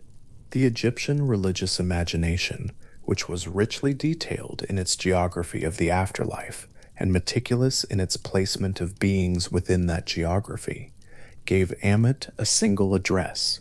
Jan Assmann, in his scholarly work on Egyptian concepts of the afterlife, frames Ammit in a way that the papyrus vignettes themselves seem to support. His reading is that she functions less as a being with an independent interior life, not a creature who experiences impatience or hunger or alertness in the way a living animal does, and more as an instantiated principle, the embodied possibility of irreversible loss that must be present within the hall for the judgment to carry genuine weight. The logic of this reading is architectural before it is theological. If the scales weighed the heart and no consequence followed from the result, the weighing would be ceremonial. The preparation of the dead, the elaborate rituals, the protective spells, the declarations of innocence rehearsed across the 42 categories of ethical transgression, the entire vast project of Egyptian funerary practice would become gesture without stakes. Ammit's presence transforms the hall from a site of ritual into a site of consequence. The comparison Assmann's framing suggests is not to a guard or a warden, but to something more structural. A heavy stone, a locked door, a weight built into the design of a place that cannot be removed without the place becoming something different from what it was. Ammit's crouching stillness in the vignettes, never moving, never depicted as straining toward the scales, never shown in the act of devouring, corresponds to this reading. She is not waiting the way a hungry animal waits, tense and anticipatory, its attention sharpening. She is present, the way a wall is present, the way a floor is present, the way the scales themselves are present, as a necessary part of the architecture of judgment. This distinction matters to how the hall feels when held in mind as a place. The 42 assessors carry their categories of transgression. Osiris carries the authority of the dead and the dying and the renewed world. The scales carry the precision of Ma'at, the Egyptian concept encompassing truth and order and the correct alignment of the cosmos, often represented as the ostrich feather that rested on the scale pan opposite the heart. Each figure in the hall carries something that constitutes the space's meaning. Ammit carries the specific gravity of the irreversible. Without her, the hall is a room where something is measured. With her, it is a room where something is decided.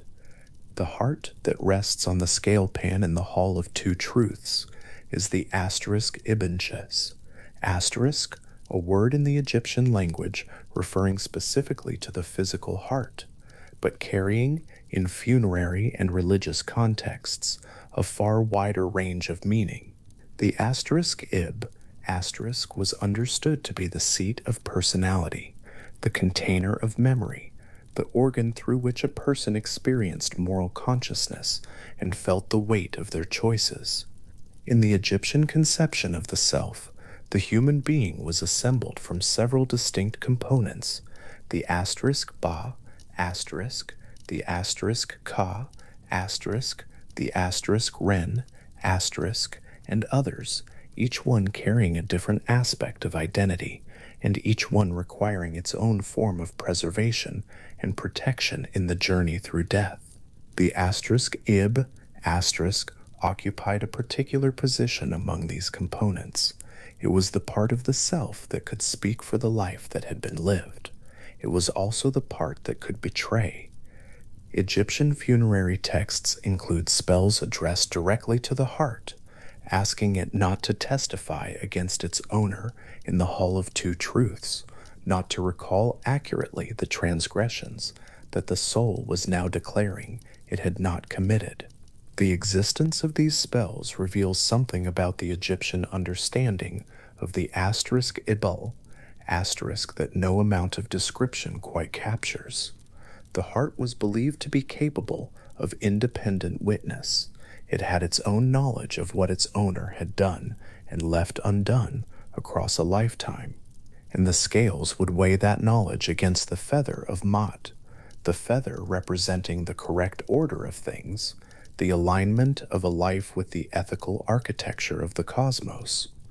What rested in the scale pan, therefore, was not merely an organ, it was the accumulated record of a specific, particular human life, every act of generosity and every act of cruelty, every truth spoken and every truth withheld, every alignment with the order of things and every departure from it. The scales did not estimate, they did not approximate. The Egyptian tradition held that the balance of the scales was precise and unambiguous, the measurement exact, the result definitive. When the heart was found heavy, heavier than the feather, carrying more than the order of the cosmos required, there was no further deliberation. The result was clear, rendered in the level or the tilt of the balance arm, witnessed by Thoth with his stylus and his palette, declared before Osiris on his dais and the ranked assessors along the walls, and Ammit, who had been waiting at the base of the scales in her settled crocodile and lion and hippopotamus stillness, received the heart. What this meant in the Egyptian conception of death has a name. The concept is asterisk MWT-2 asterisk, a term scholars translate as the second death, a formulation that carries within it the acknowledgement that there are two kinds of dying. The first is the death of the body, the cessation of physical life that the elaborate preparations of Egyptian funerary practice were designed to manage and to ease. The second is different in kind, not merely in degree. The second death is not torment. It is not punishment in the sense of suffering administered as consequence. Egyptian religious thought does not frame what Ammit does as an infliction of pain. What the second death means, in the Egyptian framework, is extinction, total, permanent, irrecoverable unmaking. When Ammit devours the heart, the asterisk ibid asterisk is destroyed, and with the asterisk ibid asterisk goes everything the self had been, the memory, the personality, the accumulated experience of an individual life. The asterisk bas asterisk and the asterisk kas asterisk and the asterisk ren asterisk cannot persist without the asterisk ib asterisk.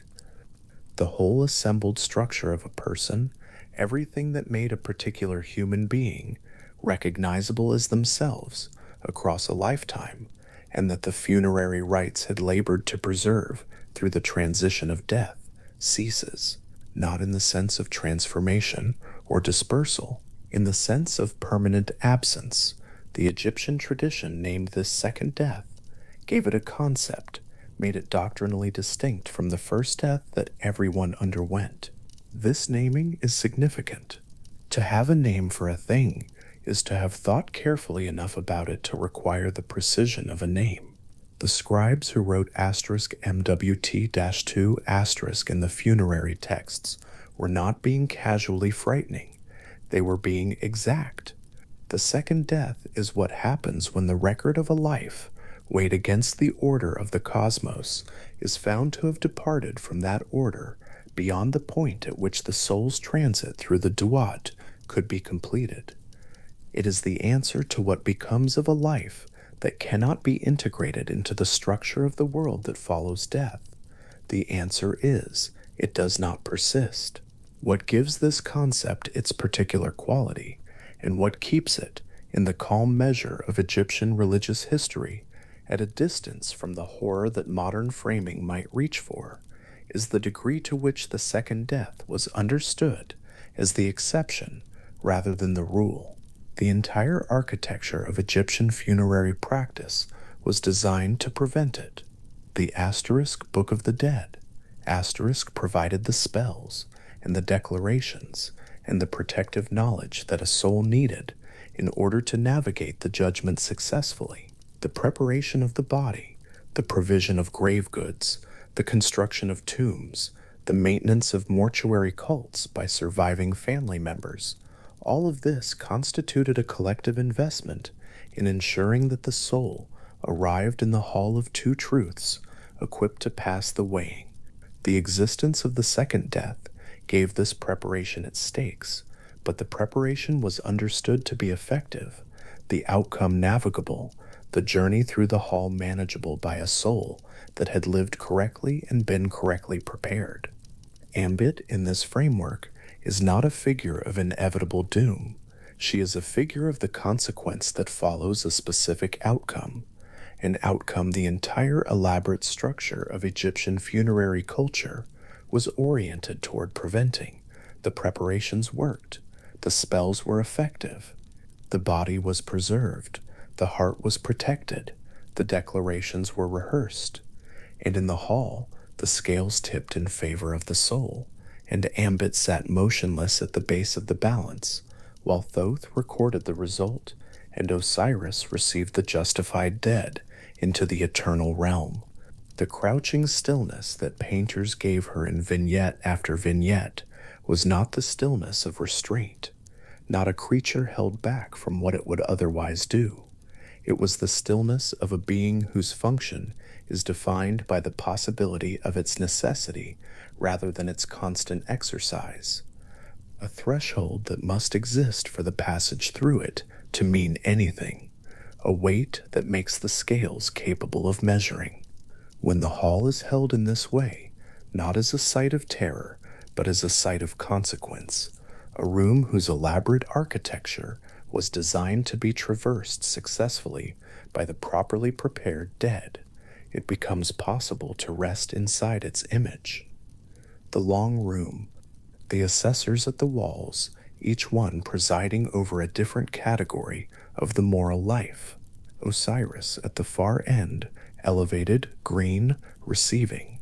The scales in the center of the space, the balance arm level in the pause before a heart is placed, and Ammit at the base of the balance, low, broad, entirely still, the three animals of her body, each carrying their own long history of Egyptian symbolic life.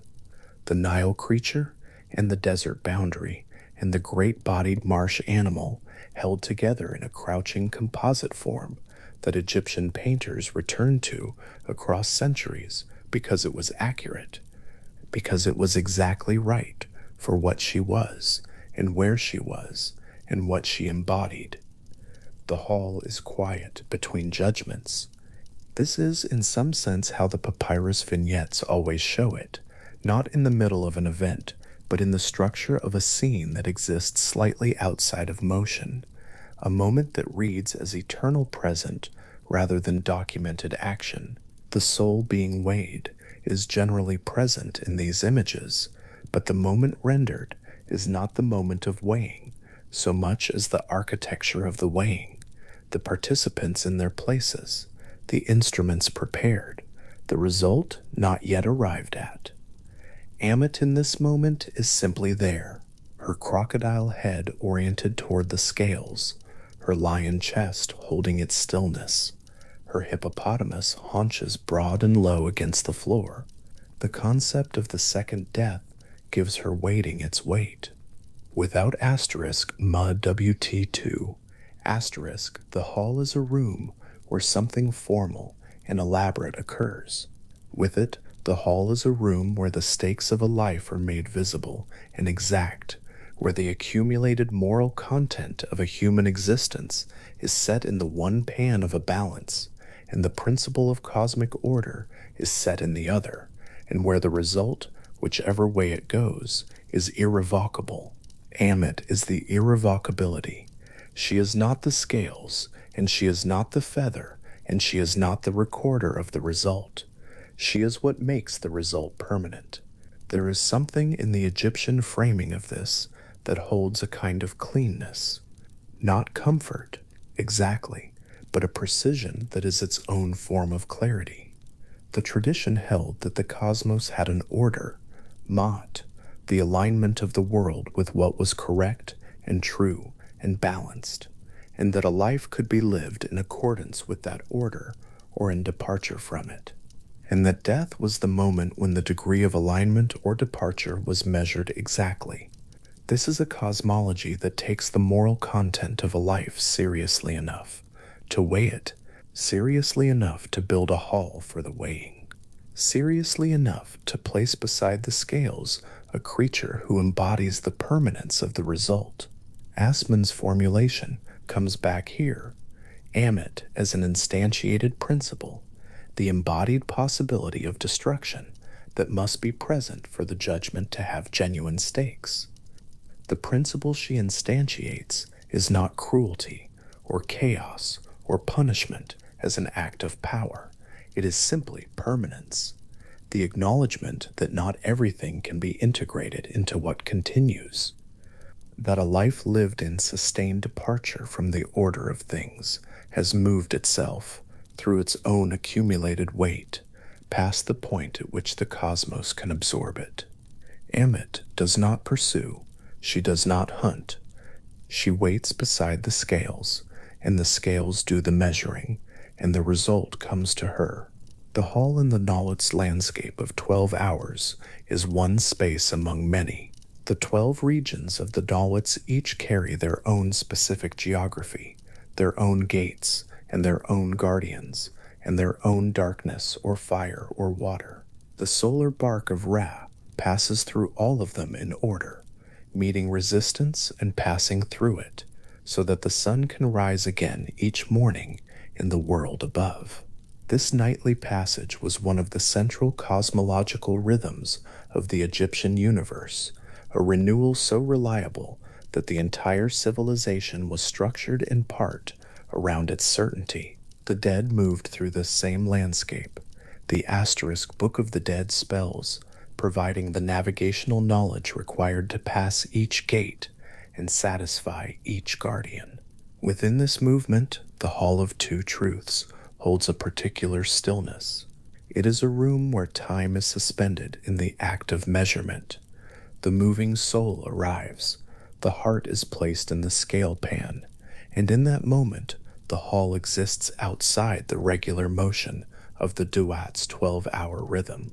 It is not a gate to be passed by declaring the right protective formula.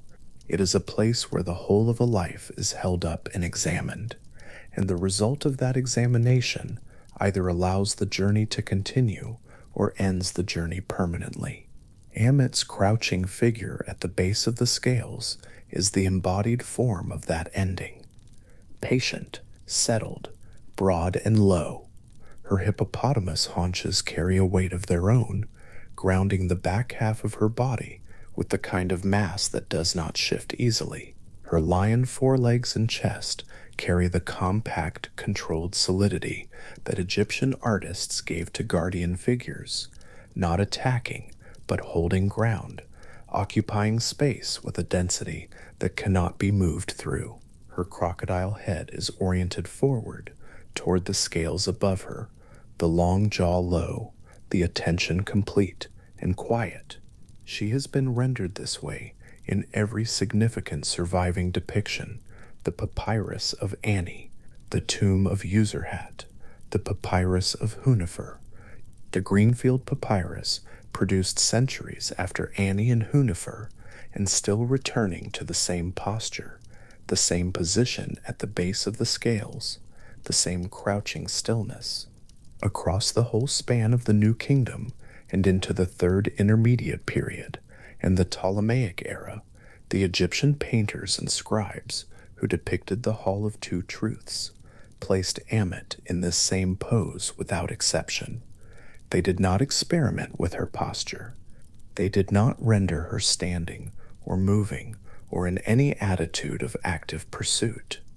The tradition had arrived at the correct image for her and kept it.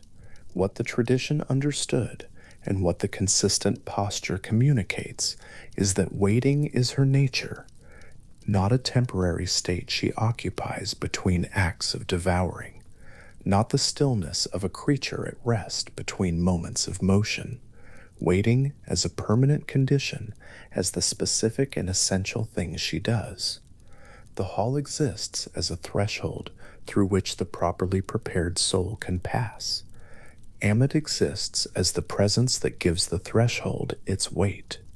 And both of these things, the passable threshold and the presence that makes it consequential, require exactly this: stillness, patience, a settled permanence at the base of the balance, an orientation toward the scales that has the quality of something that will not change.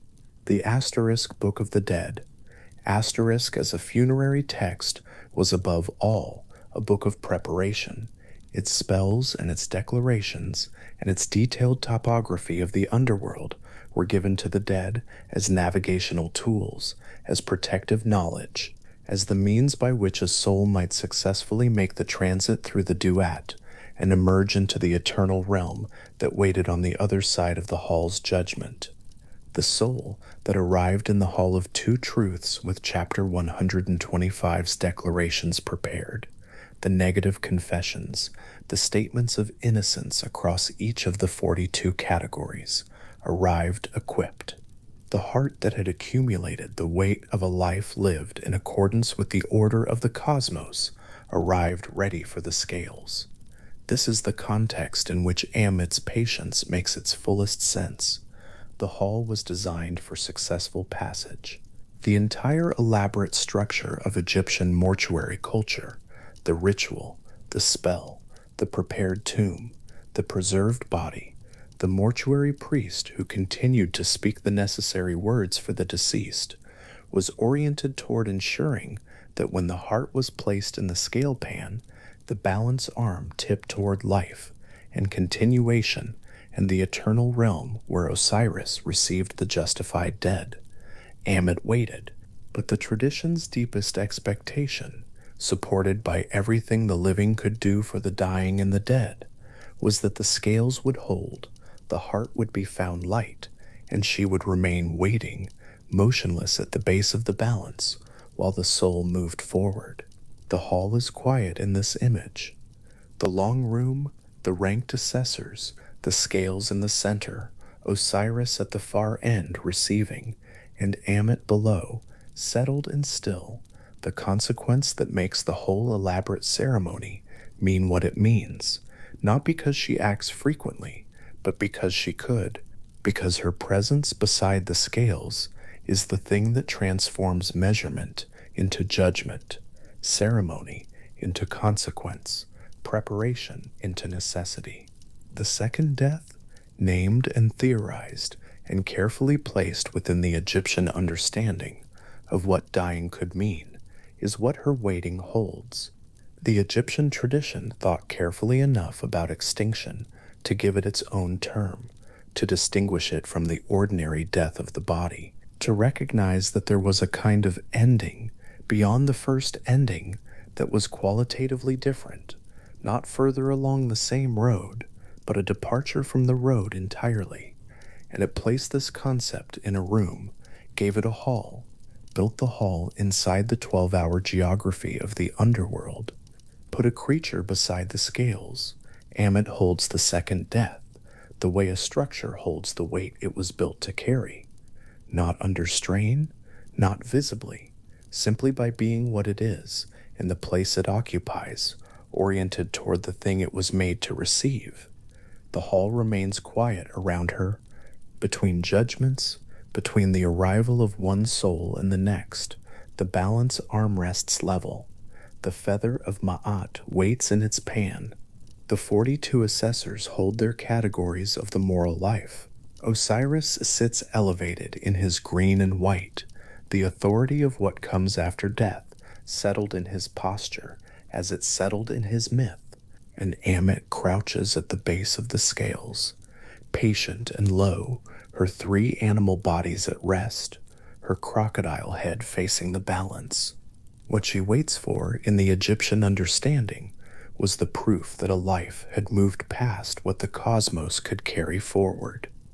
This was not common, and this was not the expected result of the judgment for the properly prepared soul, but it was possible, and it was permanent, and the fact that it was possible, and that Ammit was its mechanism, and that she sat beside the scales in every papyrus, in every tomb wall, in every funerary vignette that depicted the hall.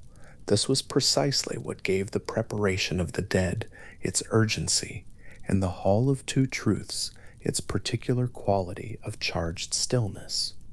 The scales are level, the hall is quiet, and the observation that stays, settling slowly like something lowered gently to rest, is simply this. In every surviving depiction across centuries of Egyptian art and funerary practice, the painters and scribes who rendered the Hall of Two Truths placed Ammit in the same patient crocodile and lion and hippopotamus stillness at the base of the balance, and the whole weight of what the judgment meant, the ib in the scale pan, the feather of Ma'at opposite, the second death that was permanent, where the first death was merely the beginning of a transit. The whole weight of it rested in that waiting, which was not a temporary state, but her nature, the thing she was made from and made for, patient and broad, and entirely still beside the scales of the dead. The papyrus of Hunifer was made in approximately 1285 BCE by or for a man who held the title of royal scribe and overseer of cattle under Seti I. The section of it that concerns us most is a judgment vignette painted in a style that is precise and unhurried, the figures clearly delineated, the colors still readable across more than 3,000 years of storage. It is held now at the British Museum under the catalog designation EA 9901. Unrolled to the right portion, it shows the Hall of Two Truths in the arrangement familiar from dozens of surviving papyri, Osiris elevated at the far end, the scales standing in the center of the hall, the assessor gods ranked along the walls, and there, at the base of the balance, painted in the same tripartite colors, documented across so many parallel sources, is Ammit, and a different hand painted her here than the one that painted the Annie vignette, produced perhaps a decade earlier in the same city. The proportions are slightly different.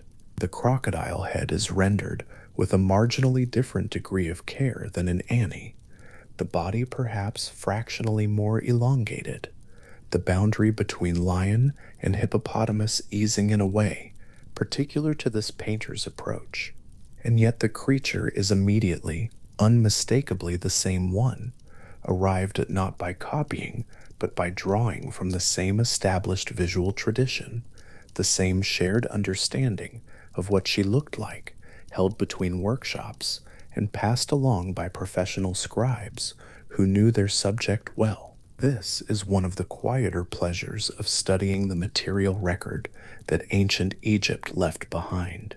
The Hunifer vignette and the Ani vignette are not the same painting. They share a tradition, a subject, a moment in religious history, and a city of production, but they are independent works, each carrying the marks of a particular hand. The slight differences between them are not errors. They are the natural variation that occurs when a well understood visual subject is rendered by two skilled practitioners who have each absorbed the conventions and are each working from their own specific competence within them. What Ammit looked like was, by the 19th dynasty, sufficiently established in Egyptian scribal culture that two separate painters arriving independently at her image both produced her in recognizably the same form. That kind of convergence across independent hands is the signature of an iconographic tradition that has become genuinely stable, a subject that does not need to be looked up or copied directly, that lives instead in the trained knowledge of the people whose professional work it is to render it. The Papyrus of Ani, EA 10470, was produced in approximately 1275 BCE, and the Papyrus of Hunifer, EA 9901, in approximately 1285 BCE. A decade separates them roughly, two papyri from the same general period, the same general city, the same general professional context. Both show Ammit beside the scales in her documented composite form. Both are now held in the British Museum's Egyptian collection, catalogued and conserved within the same building, available to the same researchers who can move between them in an afternoon. The fact of their proximity in a modern museum is in its own way a small demonstration of something that the ancient material itself already suggests, that the tradition producing Ammit's image was coherent, geographically concentrated during its peak period, and capable of generating multiple independent renderings that remain recognizably consistent with one another across the variation introduced by different painters' hands. The Book of the Dead, called in ancient Egyptian Runu, Per Em Heru, which translates roughly as the chapters of coming forth by day, is the textual and visual tradition within which most surviving images of Ammit appear. It is not a single fixed text, but a collection of funerary spells assembled from older material, including what scholars identify as the coffin texts, and older still, the pyramid texts, with the earliest Book of the Dead versions appearing in approximately 1550 BCE. Chapter 125 governs the judgment scene, the declaration of innocence before the 42 assessors, the weighing of the heart against the feather of Maat, the outcome determined by the balance. And it is within the illustrated vignette that accompanies this chapter that Ammit most consistently appears. She is not the subject of chapter 125. The chapter is not about her. She is present in the scene as the thing the scene makes necessary, the figure whose existence gives the judgment its consequence, painted beside the scales in the same visual tradition across hundreds of surviving copies of this material. Chapter 125 was reproduced across the New Kingdom and into subsequent periods by scribal workshops that ranged from highly skilled establishments producing work of considerable refinement to smaller provincial operations with fewer resources and less accomplished painters.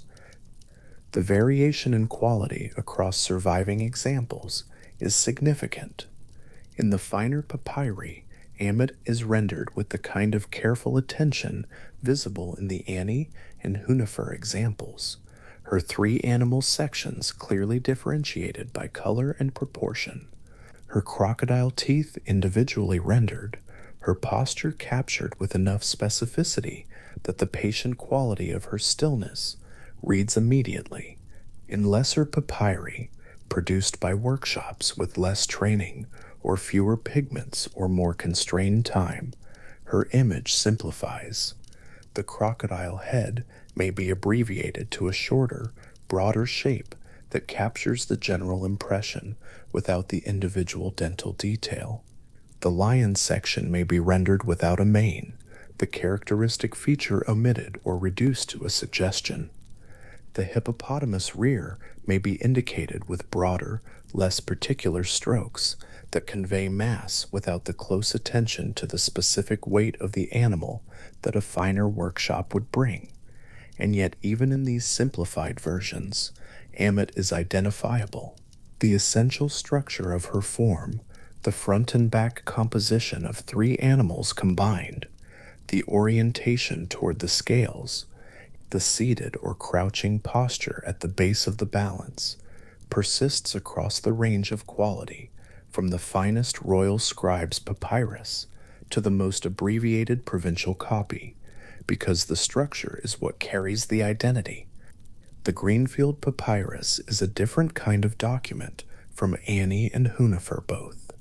It is associated with a woman named Nesi-Tenep-Deshru, a daughter of the high priest of Amun, and it dates to the 21st dynasty, a period several centuries after the 19th dynasty papyri, the interval falling across the end of the New Kingdom, the 20th dynasty, and into what Egyptologists call the Third Intermediate Period.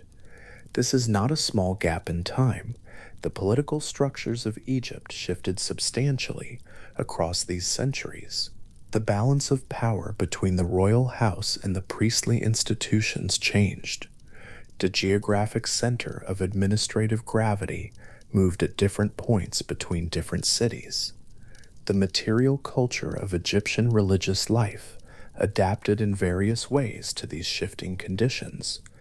The Greenfield Papyrus is extraordinarily long, among the longest surviving examples of the Book of the Dead tradition, and it contains within its extensive painted vignettes a rendering of the judgment scene that includes Ammit beside the scales in her established composite form, the crocodile head, the lion or leopard forequarters, the hippopotamus rear, the same creature, in the same position, in the same scene, rendered in a period substantially removed from the peak New Kingdom production of the Ani and Hunefer papyri, the tradition persisting intact across the interval. This kind of persistence across a discontinuous historical period is worth pausing with, not because it is surprising in itself. Religious iconographic traditions can be extraordinarily durable, but because the persistence is documentable, in this case through surviving physical objects rather than through inference. The Greenfield Papyrus exists. It can be examined. It carries Ammit's image in a form continuous with the earlier examples, and it does so across a period of several centuries during which Egyptian culture was undergoing substantial change in other domains. The specific gravity of the judgment scene, chapter 125, and its vignette, was evidently sufficiently central to Egyptian funerary belief that it remained stable even when other aspects of religious and political life were in motion. Ammit's form stayed constant within that stability, not because no one was paying attention, but because the tradition that carried her was robust enough to maintain its visual conventions across the kind of historical interval that dissolves less strongly held iconographic agreements. Egyptologists who have cataloged the surviving Book of the Dead vignettes have noted that unlabeled depictions of Ammit significantly outnumber labeled ones across the surviving corpus. This is an observation worth holding for a moment. In many ancient visual traditions, images are accompanied by textual labels that identify the figure shown, a name written beside or above the painted form, tying the image to a specific textual identity. In the Book of the Dead vignettes, Ammit appears labeled with her name or an identifying epithet in some examples and entirely unlabeled in many others, her composite form alone serving as sufficient identification for the scribes who painted her, and presumably for the individuals who received the papyri and would carry them. By the New Kingdom, her visual identity was established enough that the label had become supplementary information rather than necessary identification, a name added when there was space or inclination, omitted without significant loss of communication when there was not. The image spoke for itself. The three animals combined in their specific arrangement beside the scales communicated everything the label would have said, and the textual identification was left out without anyone apparently considering this an omission worth correcting. This is, in its way, a fairly precise measure of how thoroughly Ammit had been absorbed into the visual vocabulary of Egyptian funerary culture. A figure requires a label when viewers might be uncertain which figure they are looking at. A figure's label becomes optional when the figure is immediately recognizable to anyone familiar with the tradition. The transition from labeled to predominantly unlabeled does not mark a decrease in Ammit's importance to the scene. She is no less present in the unlabeled vignettes, no less carefully positioned beside the scales, no less rendered in her composite form. It marks instead an increase in how deeply embedded her image had become in the shared visual knowledge of the professional scribes and their clients.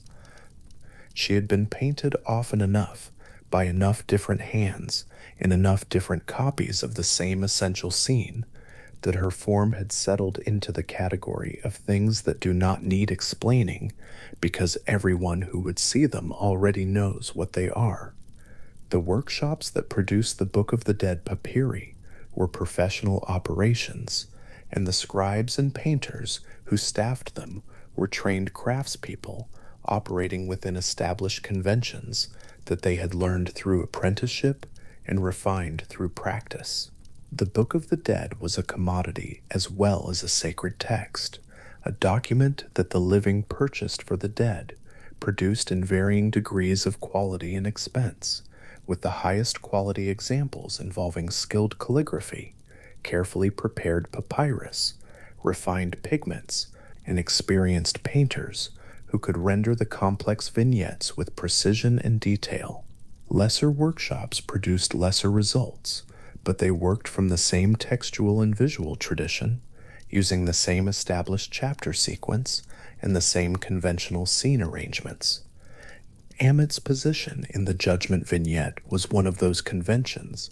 Her place beside the scales was established, her composite form was established, and a workshop producing chapter 125 knew where to put her and roughly what she looked like as a matter of professional training rather than creative decision.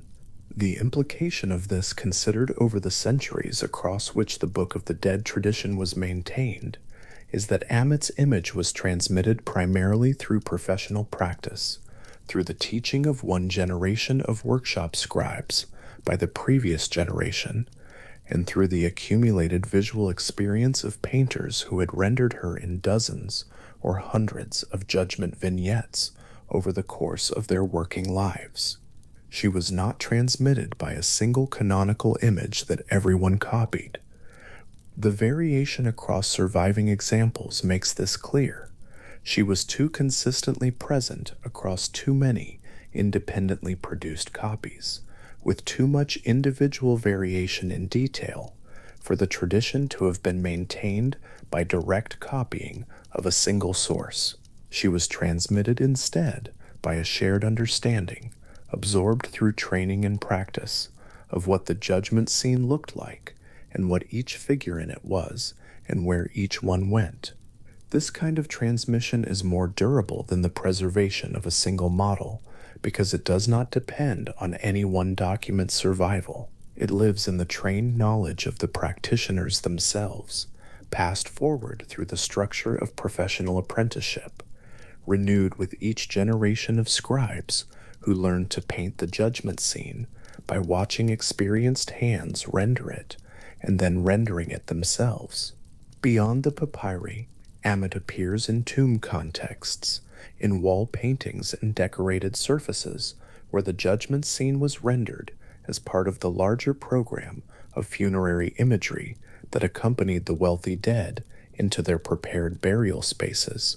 The tomb of Userhat in the Theban necropolis contains a rendering of her, with the animal sections blended with slightly softer transitions than the papyrus examples, the boundaries between crocodile and lion, and hippopotamus easing rather than stopping cleanly. The painter working at a different scale and with different materials than a papyrus workshop would use. The wall surface of a tomb allows for a different kind of painting than the papyrus surface, different brush sizes, different approaches to the rendering of animal textures, different spatial relationships between figures in a scene that occupies actual architectural space rather than a painted rectangle on a scroll.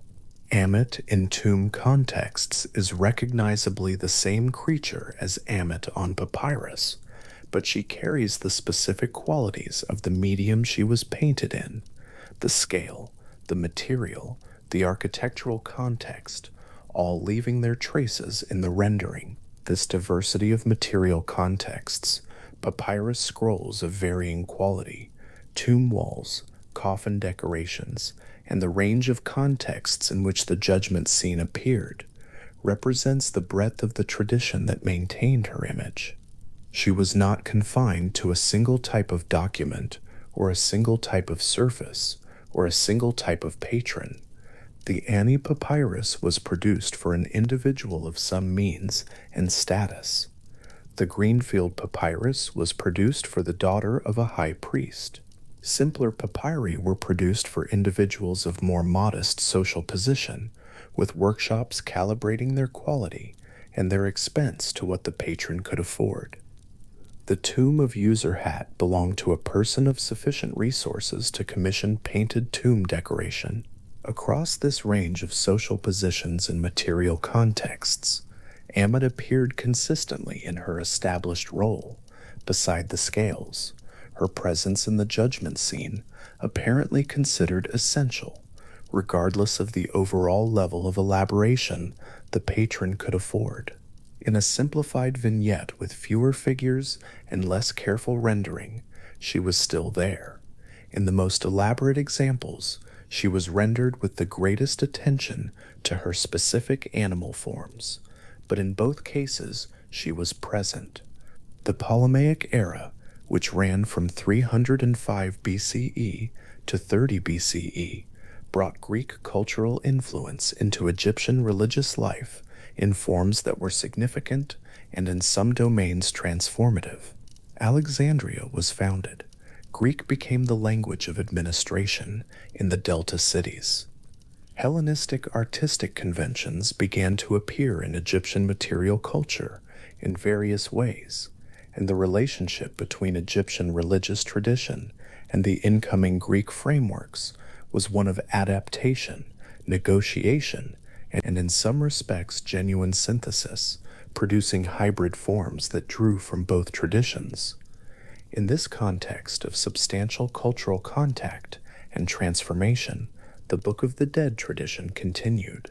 Funerary papyri were still produced, the judgment scene was still painted, and within those Ptolemaic-era judgment vignettes, Ammit continued to appear in her established composite form: the crocodile head, the lion forequarters, the hippopotamus rear, her three-animal composition unchanged across the period of Greek political dominance. The conventions governing how she was painted appear to have been among the elements of Egyptian funerary tradition that were maintained without significant alteration through the Ptolemaic contact, in a papyrus produced when Alexandria already existed, and Greek was spoken in the streets of the northern cities, and Hellenistic influence was visible in temple architecture and royal portraiture. The judgment scene inside the painted vignette still shows Ammit in the form documented in the 19th dynasty papyri, produced more than 1,000 years earlier. The tradition held her constant, while other things around it changed. This is not unique to Ammit. Egyptian religious iconography was in general a conservative tradition, not resistant to change as a matter of principle, but stable in its conventions in ways that reflect the deep institutional structures that maintained it, the temple complexes and scribal schools and priestly hierarchies that transmitted religious knowledge across generations with a strong interest in fidelity to established forms. The funerary tradition in particular was conservative because the stakes associated with it were understood to be high. The correct preparation of the dead was understood to be consequential for the dead person's continued existence, and departure from established forms risked undermining the efficacy of the preparation. Within this conservatively maintained system, Ammit's image was one element among many that persisted with remarkable stability, but the length of her persistence and the range of contexts across which it is documentable is still notable even by Egyptian standards. From approximately 1550 BCE, when the earliest Book of the Dead material appears, through the Ptolemaic era, the essential visual convention for rendering her remains consistent, not identical, across all examples, but consistent in its defining features. That is a span of more than 1,000 years, maintained across political discontinuities, historical transitions, changes in the balance of power between different institutional centers of Egyptian religious life, and the substantial cultural contact of the Ptolemaic period. 3 papyri held in the same building in London carry this across time in a form that can be physically examined. EA 10470, the Papyrus of Ani, from approximately 1275 BCE. EA 9901, the Papyrus of Hunefer, from approximately 1285 BCE. EA 10554, the Greenfield Papyrus, from the 21st dynasty, centuries later. Each was made for a different person at a different time by different hands in different workshops that may have had no direct connection with one another. Each one contains the judgment vignette. Each one contains Ammit beside the scales. The specific rendering differs in the ways that individual painters' hands always differ from one another, in the proportions of the animal sections, in the degree of detail brought to the crocodile teeth, in the exact quality of the transition from one animal body to the next, in the overall level of refinement the workshop could achieve. The differences are real and interesting and tell the careful viewer something about the range of the tradition and about the particular competence of the particular painter. The consistency is also real, and it tells something different, that across 3 separate commissions, 3 separate human lives for whom the papyrus was produced, 3 separate points in Egyptian history, the tradition knew exactly where to put her and exactly what she was and did not need to look her up. The thought worth holding, resting with in the way one rests with large things that do not require a response, is that the material record of Ammit's image in Egyptian art is not a story of continuous repetition of a single original, but a story of continuous renewal of a shared understanding. Every time a scribe in a workshop somewhere along the Nile dipped a brush and painted her beside the scales, they were doing 2 things at once.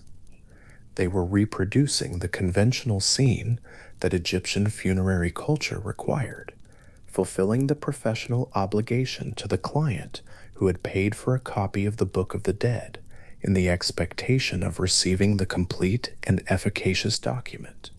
And they were also the act of painting her, extending the tradition by one more iteration, adding one more instance of her image to the accumulated visual record of Egyptian religious culture, keeping the form present in the world for another generation of practitioners to absorb through their own training and transmit in their own turn. She persisted in this way through the New Kingdom, through the collapse of the New Kingdom's political structures, through the Third Intermediate Period, through the Late Period, through the Ptolemaic era, carried by professional practitioners who had learned her form from those who came before them, who passed her form on to those who came after, without any single practitioner's contribution being individually essential to her survival, but all of them together constituting the continuous chain that brought her image from the 19th dynasty workshops of Thebes across the millennia to the catalogued collections of a British museum gallery, where 3 of the papyri she inhabits are now preserved in temperature-controlled cases and can be examined in photographs available to anyone with an internet connection anywhere in the world. The painting of her in the Hunnifer vignette, done by a hand whose name is not recorded and whose other works cannot now be identified, was done in the course of what was presumably an ordinary working day in a professional scribal workshop, one papyrus among many that the workshop was producing, Ammit one figure among several that needed to be rendered in the judgment scene, the painter applying the established colors in the established arrangement with the practiced confidence of someone who had done this before and would do it again. The pigments that painter mixed and applied have survived in readable form for more than 3,000 years. The papyrus they were painted on, prepared from papyrus reed, grown in the Nile Delta and processed through a sequence of steps that Egyptian workshops had refined across centuries of production, has survived in readable form for more than 3,000 years.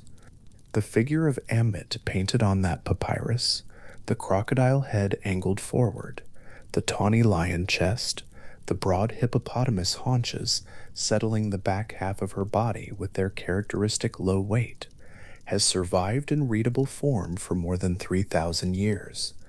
Patient in the paint, the way she is painted as patient in the hall, seated beside the scales, waiting without urgency in the way that things wait, when waiting is what they are. The judgment scene across all its surviving versions is a threshold image, a depiction of a moment between what the soul was and what it will become, held in the balance between completion and continuation. Ammit's position in that scene is always the same, beside the scales, at their base, oriented toward the balance, not acting but present, constituting by her presence the consequence that gives the scales their weight. And the strange, quiet thing about the material record she appears in is that the record itself has something of the same quality, not acting, not moving, not resolving into a single canonical form, but simply persisting, continuing to be present across the passage of time in the way that painted papyrus persists when it has been kept carefully and the air has been dry enough and the people charged with its preservation have done their work. Nesetanep-Dashru, the woman for whom the Greenfield papyrus was made, lived in the 21st dynasty and was the daughter of a high priest of Ammon. Her name is known because her papyrus survived, and her papyrus survived because the conditions of its preservation were adequate and because the British Museum acquired it and has maintained it. Her specific life, her particular memories, the texture of her experience in the 21st dynasty world she inhabited, none of these are recoverable. What is recoverable is the painted document made in preparation for what Egyptian belief held would happen after her death. The journey through the Duat, the arrival at the Hall of Two Truths, the 42 assessors, the scales, the feather, and Ammit beside the balance, waiting in the way she always waited. The papyrus was made for Nesetanep-Tashru's use. The judgment scene painted within it depicted a moment she was expected to face. Ammit in that vignette was painted not as a historical artifact, but as a present reality, a being who would actually be there in the actual hall when the papyrus's owner arrived and her heart was placed upon the scales.